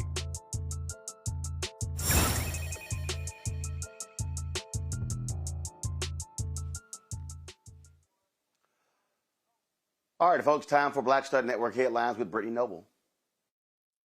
Roland, all 5 men charged in connection with the death of Southern University student Caleb Wilson have entered not guilty pleas. Wilson's parents and siblings were seated in the front row as Isaiah Smith, Kai Thurman, Caleb McCrae, Winston Sanders, and Jaden Landrum entered their pleas. After their arrest in March, 3 of the defendants were indicted on felony hazing charges. The charges stem from a hazing incident at a warehouse on February 26. Police say 20-year-old Wilson was participating in an Omega Psi Phi fraternity ritual when he collapsed after being punched in the chest with boxing gloves. According to police, McCrae, who also faces a manslaughter charge, was identified as the one who punched Wilson. Their next court date is scheduled for April 28th. President Donald Trump released his long-awaited plan to tackle the high cost of health care. The proposal is largely a broad framework of the president's health care priorities, including reducing drug prices, lowering health insurance premiums, and increasing price transparency. What the plan does not recommend is extending the Affordable Care Act's enhanced premium subsidies, which expired at the end of last year and sent premiums soaring for more than 20 million Americans this year. The Senate is currently wrestling with whether to renew the subsidies. It also does not make changes to Medicare or Medicaid, which covers nearly 150 million people. Well, the FBI carried out a search warrant at the Virginia home of a Washington Post reporter this week. It's part of an investigation into a federal employee who is suspected of mishandling classified information. FBI Director Kash Patel confirmed on social media that police executed the search warrant, alleging the journalist received, quote, classified sensitive military information from a government contractor, endangering our war fighters and compromising America's national security. The alleged leaker was arrested this week and is in custody. The decision to execute a search warrant at the home of a journalist is highly unusual and could escalate the already tense relationship between the media and the Trump administration. Ludacris and Nelly have been added to the lineup for a MAGA music festival. It's for the 2026 Rock the Country Music Festival. While the gathering is an official political event, it has earned its MAGA nickname due to the country-themed lineup, pro-American branding, red state aesthetics, and connections to artists such as Kid Rock and Jason Aldean.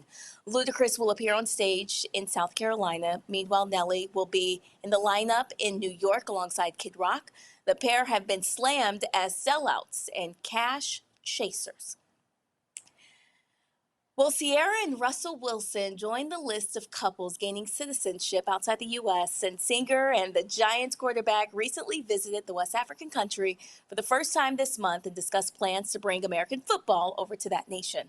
The Wilsons made their citizenship official through a ceremony with the Beninese government. The program, My Afro Origins, encourages descendants of the sub-Saharan Africans to apply for citizenship, which can take as little as 3 months to complete. Roland. All right, Brittany, I certainly appreciate it. Thanks a lot, folks. Let's now talk about what's happening at Texas A&M University. An ethics and public policy graduate course was canceled 3 days into the spring semester by the dean. Now, he canceled this because the professor, Dr. Leonard Bright, refused to submit the information needed to be exempt from a new ban on teaching gender and race ideology. Well, Dr. Bright shared on social media that his colleagues and students were informed about the cancellation of his ethics class before he was. This is the statement. Here's the message that TAMU sent to my entire college. My colleagues and students knew about the decision to cancel my ethics class before me. This disrespect my dean showed towards me was unwarranted. The message was clear. Be very afraid. No one can save you from being censored at Texas A&M. He and other faculty advocates expressed concerns about the lack of clarity regarding the rules of the ongoing course review, suggesting that administrators may be using this ambiguity to serve their advantage. Dr. Bright joins us right now. I'm glad to have you here. Doc, let's just be clear what's going on here. Texas is being governed by the Republican Taliban. What you have going on in Texas with Governor Greg Abbott, Lieutenant Governor Dan Patrick, led by a crazed, deranged, right-wing state legislator who's an A&M graduate, led by a hardcore, right-wing, deranged website that all of the Republicans follow.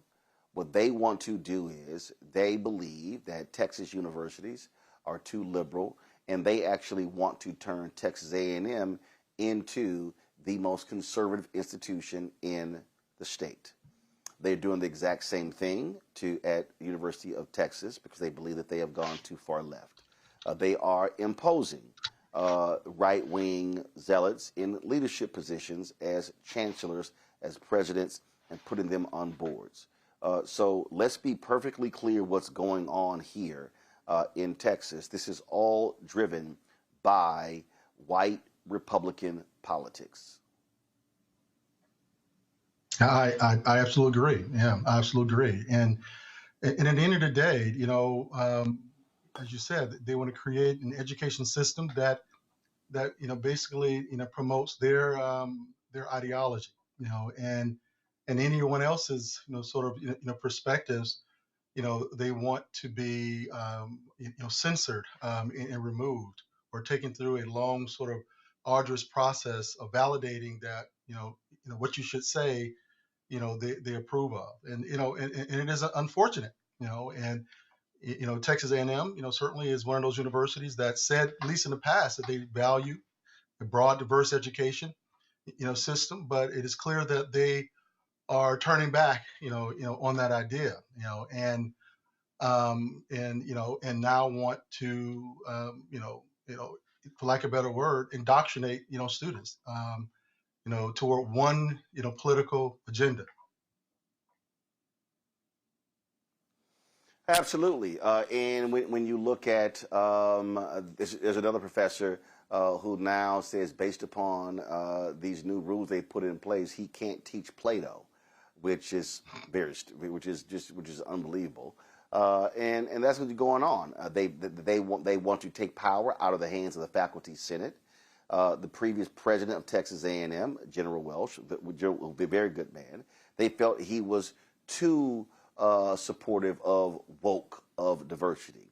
The governor got involved, saying that the president did not cancel Texas A&M attending a conference to recruit minority graduate students, that he would fire the president. These people do not believe in academic freedom. They do not believe in diversity of thought. And let's be clear. Texas is a state that is 60% people of color, 60% minority. What Republicans in Texas want to do is they want white domination, white control, adherence to a white right-wing ideology. Yes. Now, and one thing I would say is, when they were considering some of the policies that Texas A&M have put in place, this prohibition on this thing they're calling race ideology, which or gender ideologies. I mean, we're like, who does that? I mean, I don't know any professor that does that, and we're like, yeah, sure, yes, we don't do that, so good. We're good, right? And then it became evident that, I mean, obviously they realized that, well, that's not going to do what they wanted, so they revised the policy to kind of convolute now teaching and what they call advocacy, or and so now they sort of confuse these two, and arguing that no, what we really are doing, we're trying to stop now, are teaching on these topics. But wait, we don't really say you can't teach it. We're just going to say you need to have our approval, some exemption, because you might be advocating. Now the question here is that I think that some citizens who are looking on this don't really know, or may not be fully realized, is that these policies were not sort of instituted, I would say, in a very democratic way. When the legislature had a chance to approve these policies, some of the politicians, they put this stuff in the bill. I was there. I was arguing against it. On our Hill here in Austin, and we were saying, don't do this. It's going to damage our education. And you know what? Too surprising. I have to give credit where credit is due. The Republicans said no. They took it out the bills. They would not advance the legislation forward. And so they said, okay, yes, you should not advocate for anything. And we agree with that, sure. Our job is not to promote a particular agenda. Our job is to present the full picture for students, especially around contested ideas, so they can make the decisions for themselves. But we're teaching them about the facts, the evidence, and how to distinguish between misinformation, disinformation, and to be prepared for this broad world. I mean, you may not agree with everything, but at least you are aware. So they failed at the legislature. So now they have come down, to the universities and have backdoored it, through our Board of Regents. So it doesn't take a vote. It just take a governor who wants these things done, and he's appointed a Board of Regents that they're going to follow his orders. And now we have these very draconian, highly censored policies that essentially tell me when I walk into my classrooms, I have to deny, basically, who I am. I'm a black man, and I'm supposed to sit there and say, oh, I can't talk about my experiences because, they have not approved that, and I have to whitewash this, and take out all the juicy parts that they need to understand and know, because someone says, well, who I am, they want to de-emphasize, and that is highly unfortunate. Questions for my panel. I'll start with you, Matt. So, Dr. Bright, I was going to ask about the tenure law. I know tenure had come up, and I know you were talking about some of the changes there in Austin at the legislature. And I guess my question is this, twofold. First, is there a concern that if you teach something outside of the bounds of what's been expressly approved, that it'll be called professional incompetence, and then essentially you'll be on the chopping block for, allegedly having been professionally incompetent? If so, before you answer that, I'll tell you there's a corollary between that and exactly what they did with DAs in Texas. To try to control district attorneys, they tried to change what constitutes professional incompetence. But what I'm specifically interested in is just kind of from a due process standpoint, what rights you have as a professor, because the concerning thing to me is this is really the last bastion of free thought, right? I mean, colleges and universities, you're supposed to really grapple with these ideas, especially in a class like ethics. So where are the bounds on that? What are your due process rights? What kind of autonomy do you have on what you can actually teach that doesn't have to be rubber stamped by the administration? Yes, so that's a great question, and really, the way they have done this, they're essentially have removed our due process rights. So basically, the way this sort of exemption process is working, is sort of like a trap. They're saying, and they tried to apply that to me.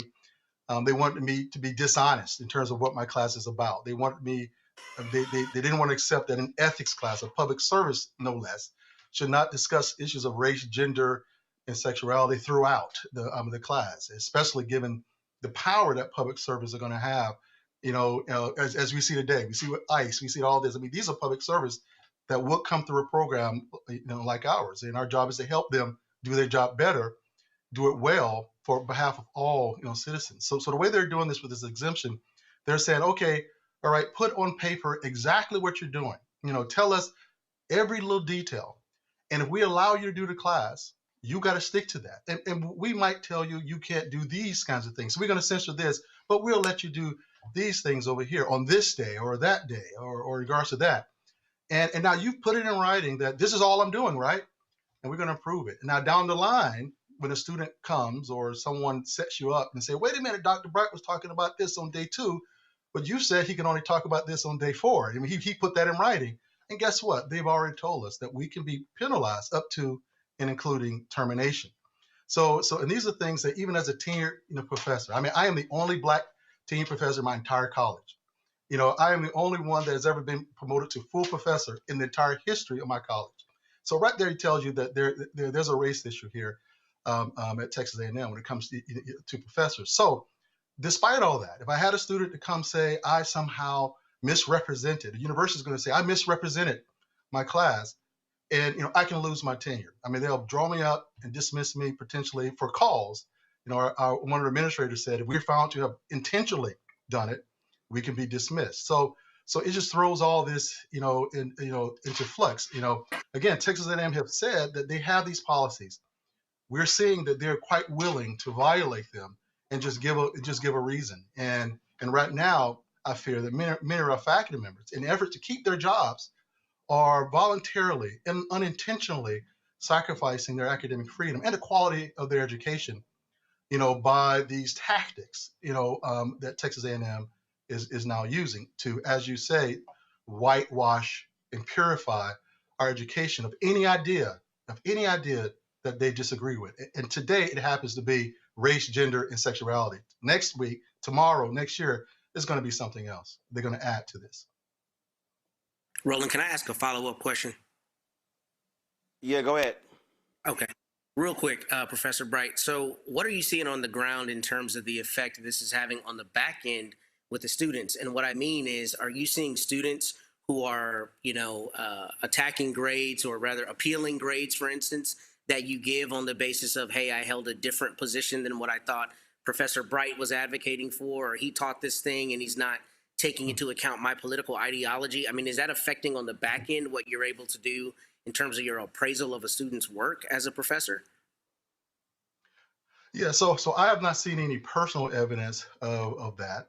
I'm sure it is quite concerning for all of us as faculty that, especially, we see examples at Oklahoma and so forth, where professors or instructors were basically accused of being arbitrary when someone literally did not do the assignment. It was like, okay, take this article, tell us academically what is, your reaction, and the student took the perspective of the Bible. And it's not that the Bible cannot be applied. It's just that in an academic setting, that is not a legitimate academic sort of source, to use.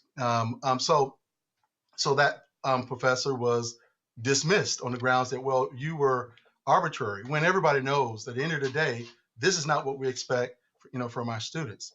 So there is fear that the way they're setting this up, especially with this ethics point, that we call the snitch portal, where basically students and faculty are told, snitch on each other, tell on them, tell us, they're doing something wrong, so that we can bring the full force of the state upon them. And this definitely can involve grades and grade disputes when someone comes in and say, you disqualify my perspective. So it really speaks to the importance of us designing our course in ways that demonstrates that we're not trying to disqualify anyone's ideas, as long as they're not hateful or illegal. I would say that's my line. If it's not hateful or illegal, let's talk about it. I don't have to agree with you. You don't have to agree with other points of view, but I want you to hear them and understand them and apply them if possible. Raven. Professor Bright, thank you so much for coming on to the show tonight and sharing this harrowing experience. As someone who spent most of my life in academia before I became a content creator and correspondent, I am just so heartbroken to see how the academy is being attacked in particular ways by this regime and Project 2025 and sort of all of these various apparatuses that we're seeing play out on local levels. I really want to talk about recourse. Do you have any recourse in a situation like this with the Board of Regents? And also, how does this impact your feelings about staying at A&M, right? I can imagine that it's created a very hostile and uncomfortable environment for you personally as a professor. Yeah, so really at this point, we have no recourse to change these policies. It is clear that, despite the opposition to this, and I'm one of the, I have not seen any evidence that this is what all of Texans, a majority of Texans want. This is not what our employers want. This is what a very small group of very powerful, I would say, conservatives that are pushing their agenda on everyone else. So we have no recourse at this point, especially given that our universities and our Board of Regents report to the governor. So there's nothing immediate, that we can do. They can put these policies in place. As a matter of fact, they've strengthened their ability to do this, without, any, need to consult anyone. I mean, they don't have to talk to us. They don't talk to anybody.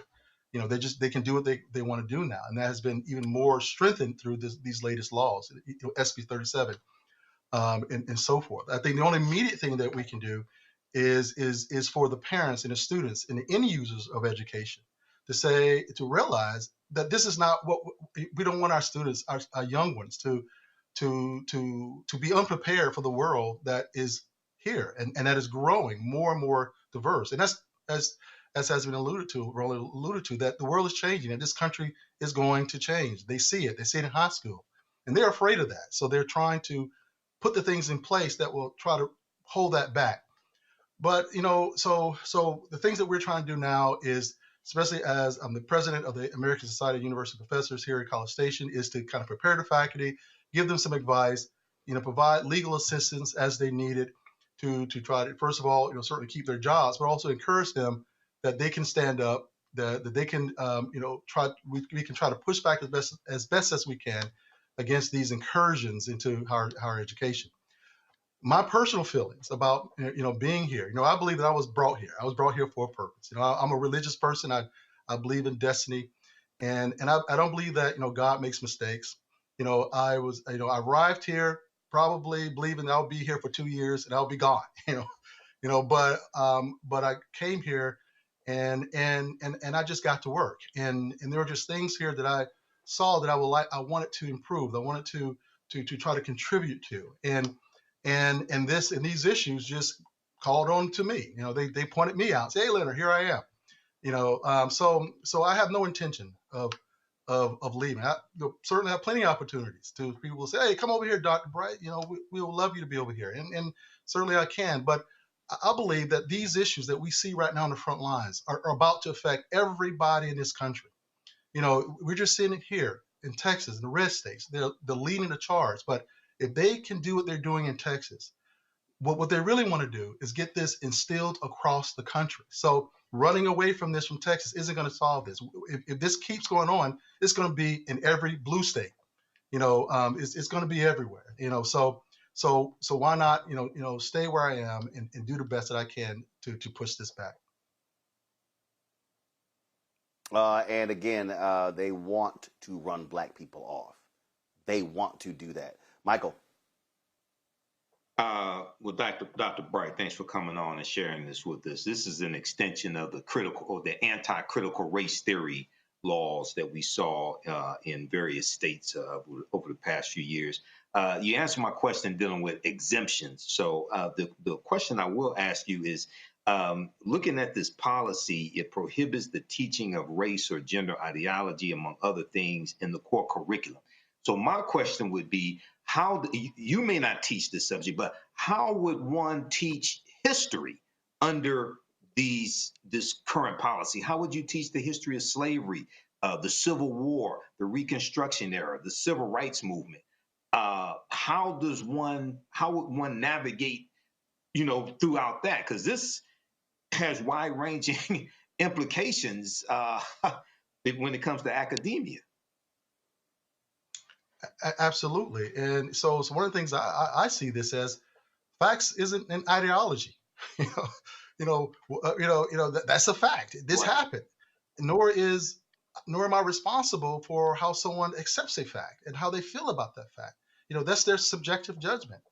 And if a fact of what has happened has struck you in such a degree that it makes you consider and say, I am sorrowful for what this country have done to other people, I think that's a good thing, especially when it's bad, especially when it dealt with extermination of people, slavery, and the horrific things that America have done in history. So understanding those facts is not an ideology. My attempt to teach those facts, I am not teaching it. It is what it is. I don't, accept it or not. So beyond that, just the idea that I would want to intentionally teach something to say my race is more superior to you, that I want to shame you. I'm trying to teach this to shame you. The whole thing is built so much of in a normative, negative way that it almost says it's not instruction. It's something else entirely. And the way the policies work is that we have to somehow acknowledge and accept that we want to do that. And so if you can't accept that you want to do that, you won't get an exemption, almost making us, make a determination about something that, first of all, even before any accusations that it even has happened, but we're presuming then that it will happen, that you're going to make someone feel bad and you're going to intentionally seek to do such. So these kind of policies are just really bad, and they're designed, to target people who they don't want to be here, target education and the kinds of information that they don't want to be told. because they see education as a spoil, as a, to the victor goes the spoil. They have the power. They're a small group, but they have the power, and they get to remake education in their image.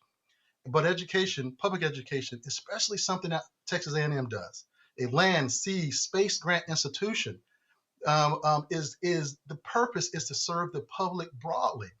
In other words, this is a public good that we all deserve to have.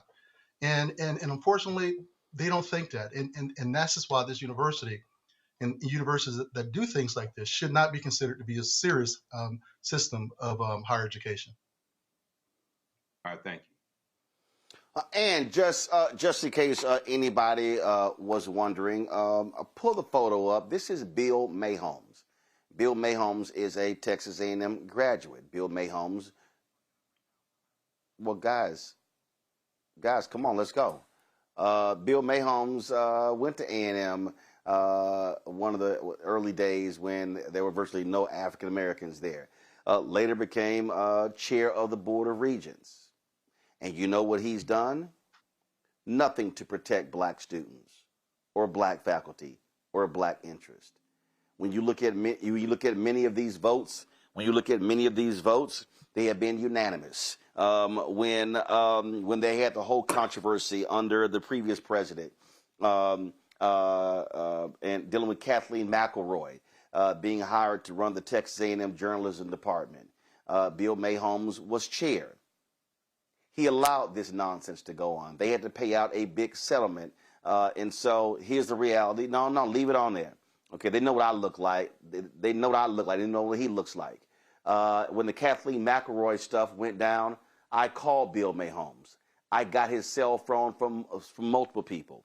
He never returned my phone call.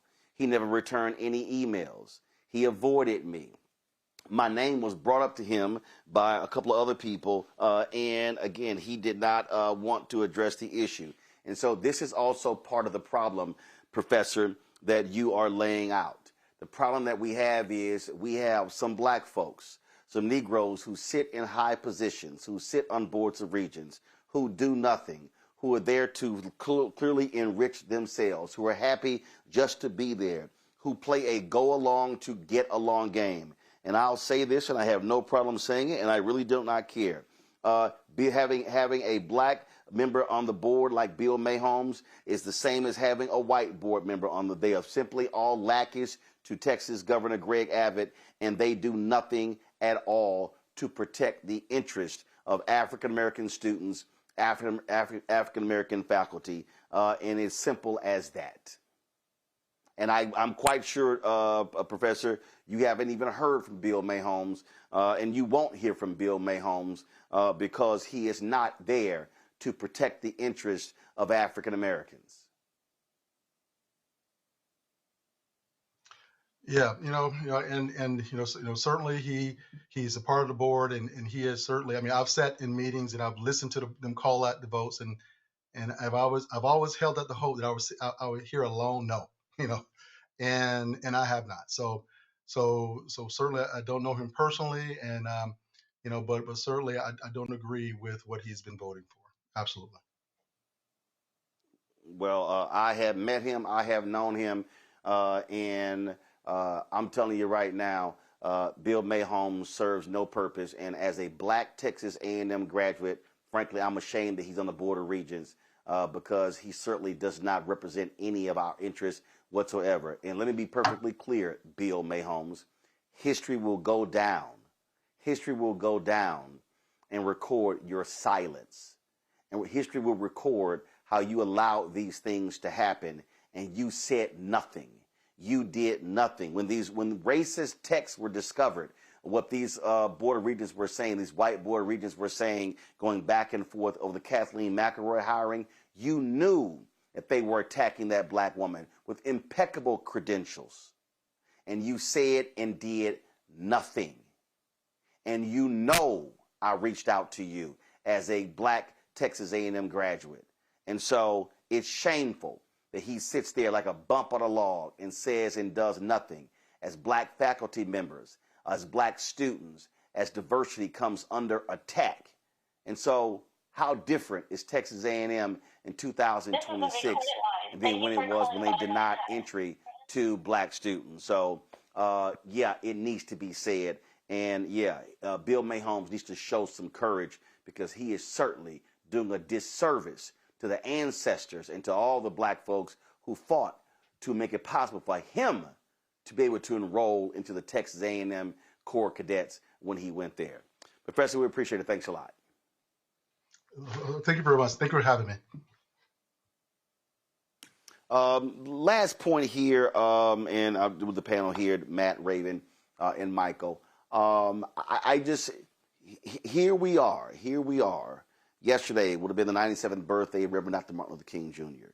And this is the MLK weekend. And then, of course, the federal holiday is on Monday. And I just simply don't have any patience whatsoever with silent and complicit Negroes. To me, if you have these black folks in Texas and other parts of the country who are sitting there silent and who are watching as individuals want to roll us back and launch Jim Crow 2.0, and they do nothing. When you look at the racial attacks of Donald Trump that are taking place all across this country, unleashed against African Americans, and these Negroes defend him like he's their daddy. And yes, I'm talking about you, Byron Donalds. I'm talking about you, Burgess Owens. I'm talking about you, Texas Congressman Wesley Hunt. I'm talking about you, Senator Tim Scott. They absolutely say nothing. And then you have these black Republicans who sit on these boards who are all about getting the check. And let me be perfectly clear, okay?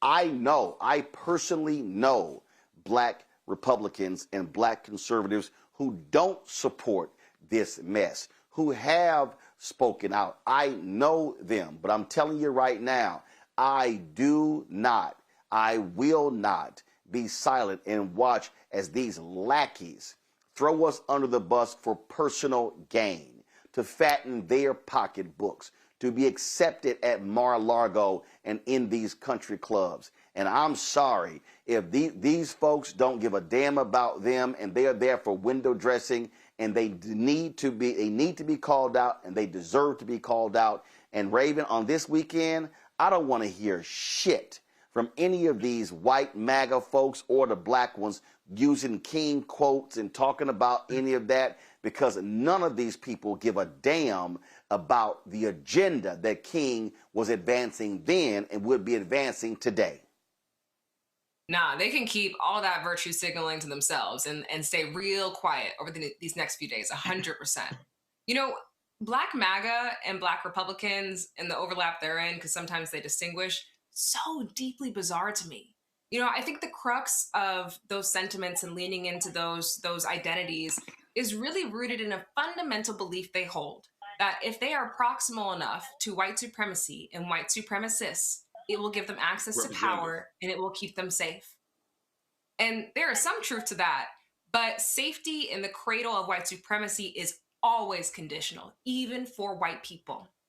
And they're going to have a very rude awakening, because if the leopards haven't eaten their face already, they're sure getting ready to. So I feel sorry for them. I do. I feel sorry for them. And this is not me saying that unity means conformity, right?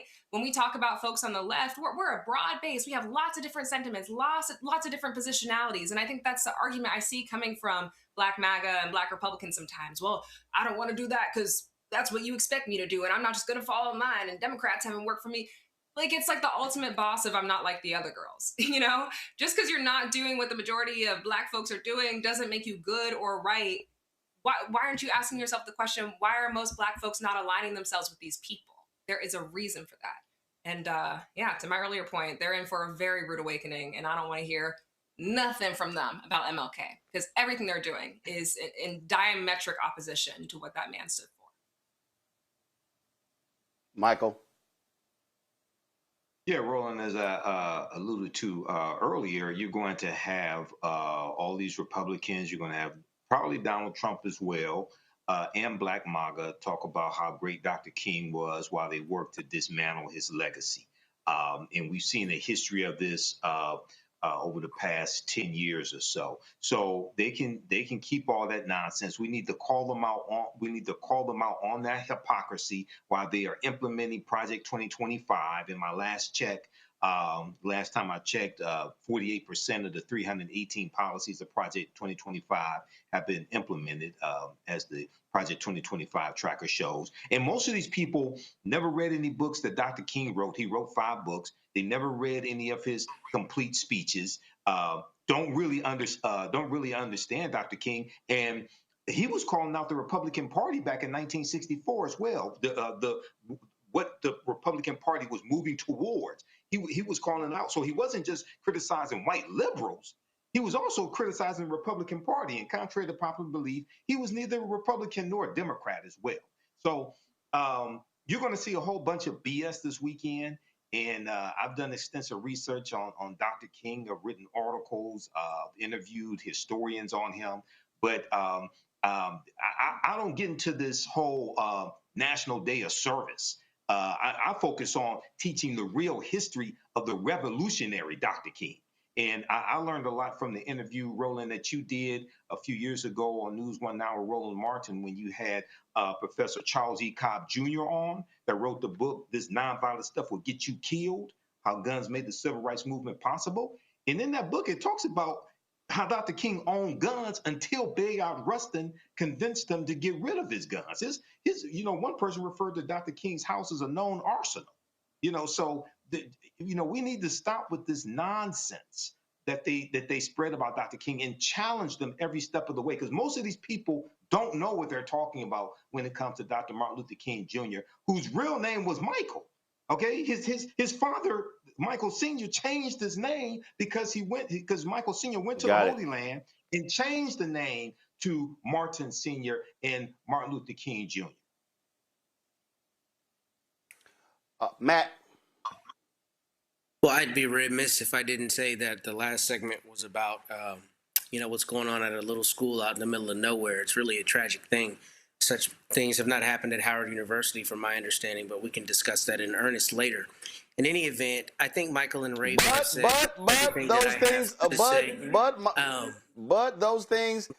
those things are happening at your parents' alma mater, University of Texas. Notice I didn't talk about the University of Texas. That's neither here nor there. I'm going to continue making my comment, which is this. I think Dr. King would talk about all of the verses in the Bible that talk about strangers, and then would full-throatedly denounce ICE and what's happening. And what we know is they're going to do the same political pageantry where they use him as a mascot, as they do every year, despite the fact that were he alive, they would be calling him everything but a child of God. So we know that that's going to happen. I think Michael and Raven said that, and it doesn't surprise me what's happening at Texas A&M University. Well, the reality is the New York Times did a huge story talking about how the right wing is doing the exact same thing at the University of Texas. I just saw a story the other day with a chancellor at Texas Tech University when it came to, he literally crapped all over gender studies and said, hey, if you want to study that stuff, this ain't the place for you. What the right wing in Texas is doing, and I'm talking about Texas Governor Greg Abbott, and see, this is again why voting matters. When you talk about this whole deal and how these things are not changing. Right now, Abbott is sitting on $106 million to run for re-election governor of Texas. And so they're going to swamp the state. Can he be beaten? Yes, if the state gets organized. But if Democrats continue to play these silly games and not focus on going into black communities and going into Latino communities and having a message and talking to people on the ground, you're going to keep losing. I do not believe for a second. Texas does not have to be a solid red state. I remember when people claimed Georgia was a solid red state. We see that as well. But the reality is, and I'm going to say this again, folks, what we have is we've got the right-wing Taliban right here in the United States. That's what we have going on right now. And these people, they want to drive a white supremacist agenda, and we had better understand this 100%. So on this weekend, and I'll say this here, Michael alluded to this here, and I'll speak on it as well. I don't give a shit about day of service. Let me say this again, okay?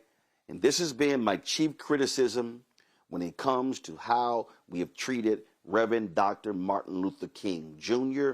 and the civil rights movement, or what I call the Black Freedom Movement. I am sick of Dr. King being positioned as a civil rights bobblehead. I'm sick of people sitting here saying, oh my God, Dr. King wanted all of us to get along. Dr. King wanted us to get together and to do these things together. No, Dr. King was a radical.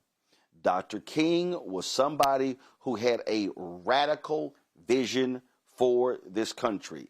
He was not just about, oh, can we all just be nice and wonderful and get along? No, that was not the case. He was a radical. And so we have to act like it. If you ask me, what would Reverend Dr. Martin Luther King say or do this weekend or Monday, it would not be a day of service. He would not be at a food bank. He would not be serving meals. He would not be planting trees. He would be leading a mass protest. He would be leading mass protests against the actions of ICE.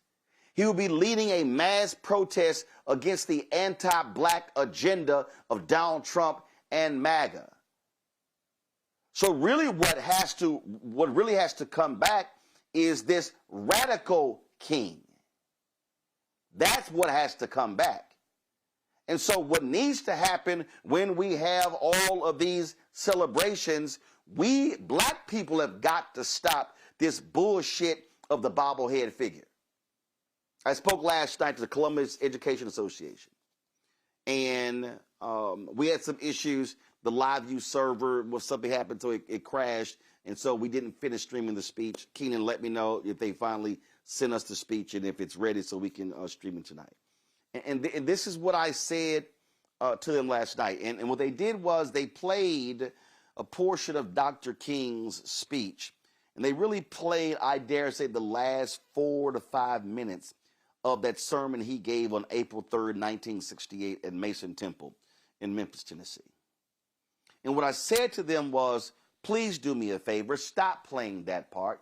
And I appreciate the mountaintop part. I appreciate that. But in the same 43-minute and 16-second sermon, Dr. King talked about protest. He talked about economic withdrawal. He used the phrase, referencing Reverend Jesse Jackson Sr., saying, Jesse, what do you call it? Redistributing the pain. He name-checked companies that black folks in Memphis needed to be boycotting and pulling their money out of. That's what King would be doing. If King is alive, if King was alive, if Abernathy was alive, if James Orange was alive, if Septima Clark, if Fannie Lou Hamer, Bob Moses, Annie Lou Cooper, you talk about Miss Boynton, we can go on and on. Fred Shuttlesworth, you know what they would be doing? They'll be standing with those people saying, no, we're not going to work on January 23rd in Minneapolis. That's what they would be doing. And so I need black people, I need us to stop trying to have the nice and cute and go along to get along king, because you know what? It's just, no, we ain't do. Y'all, I was sitting here and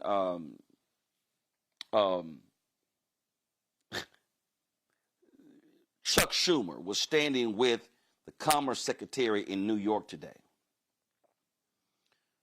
touting jobs coming to New York State. And Luke Riddell is a reporter. Y'all gonna love this here. He said, the tweet was, when I asked Commerce Secretary Howard Lutnick why Trump should get credit for jobs coming to CNY when he opposed the CHIPS Act, Schumer interjected, quote, we're not looking for one side or the other. Lutnick jumps in, we took a good start and made it great working together. Later on, Riddell interviewed Schumer, and he asked him, why did he do that? Schumer said he stepped in because, quote, today's a day for bipartisanship.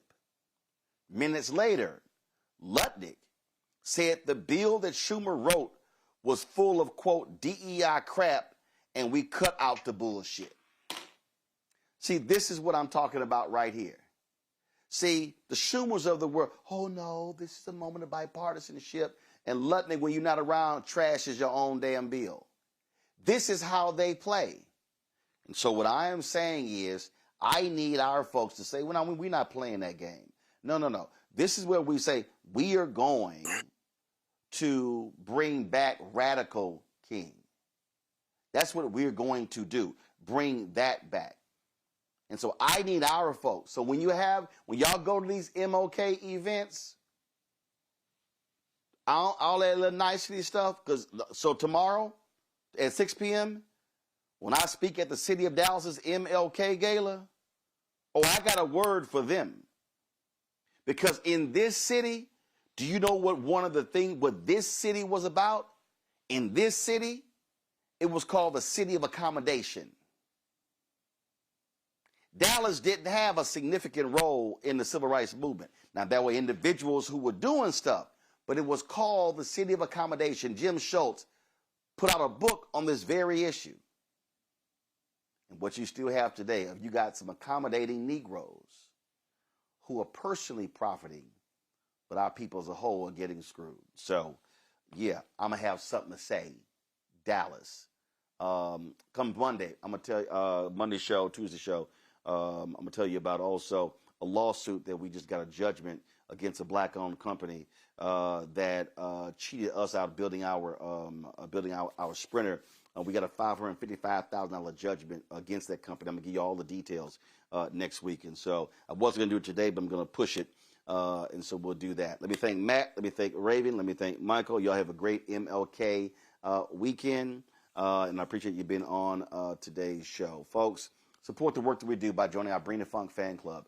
Ain't nobody else speaking truth to power like we are.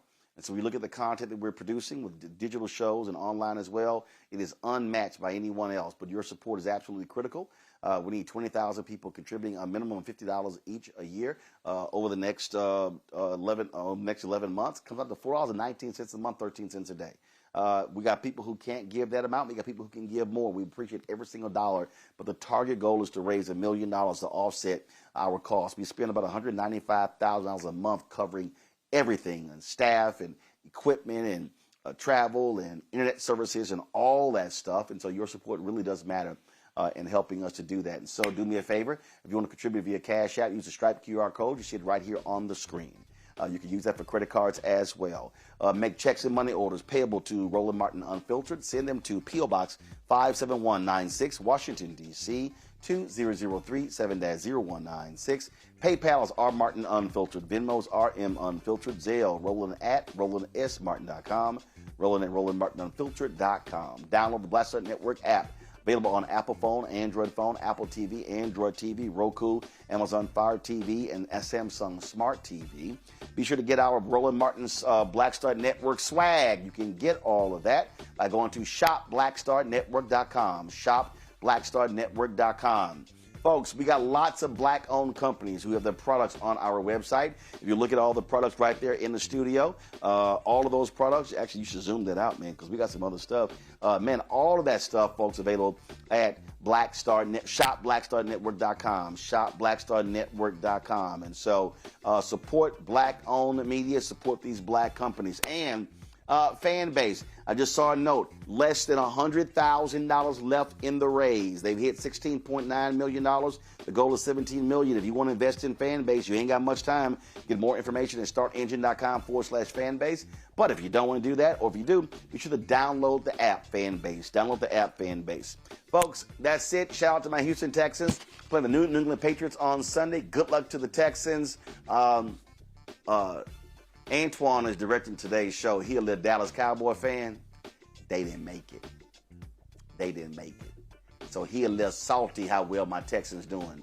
And so is that Commanders fan in the control room, Terrell, as well. Looks like I think I'm the only person here with a playoff team that's still going, right? Okay. All right. Folks, so again, good luck to my Texans on Sunday. Hey, we're going to be, one of the things that we're going to be doing is we're going to be restreaming. We're trying to get it, we're going to be restreaming. Oh, Matt got something to say? What he got to, what? They about trying to hear from Matt. We done heard from Matt. What he got to say?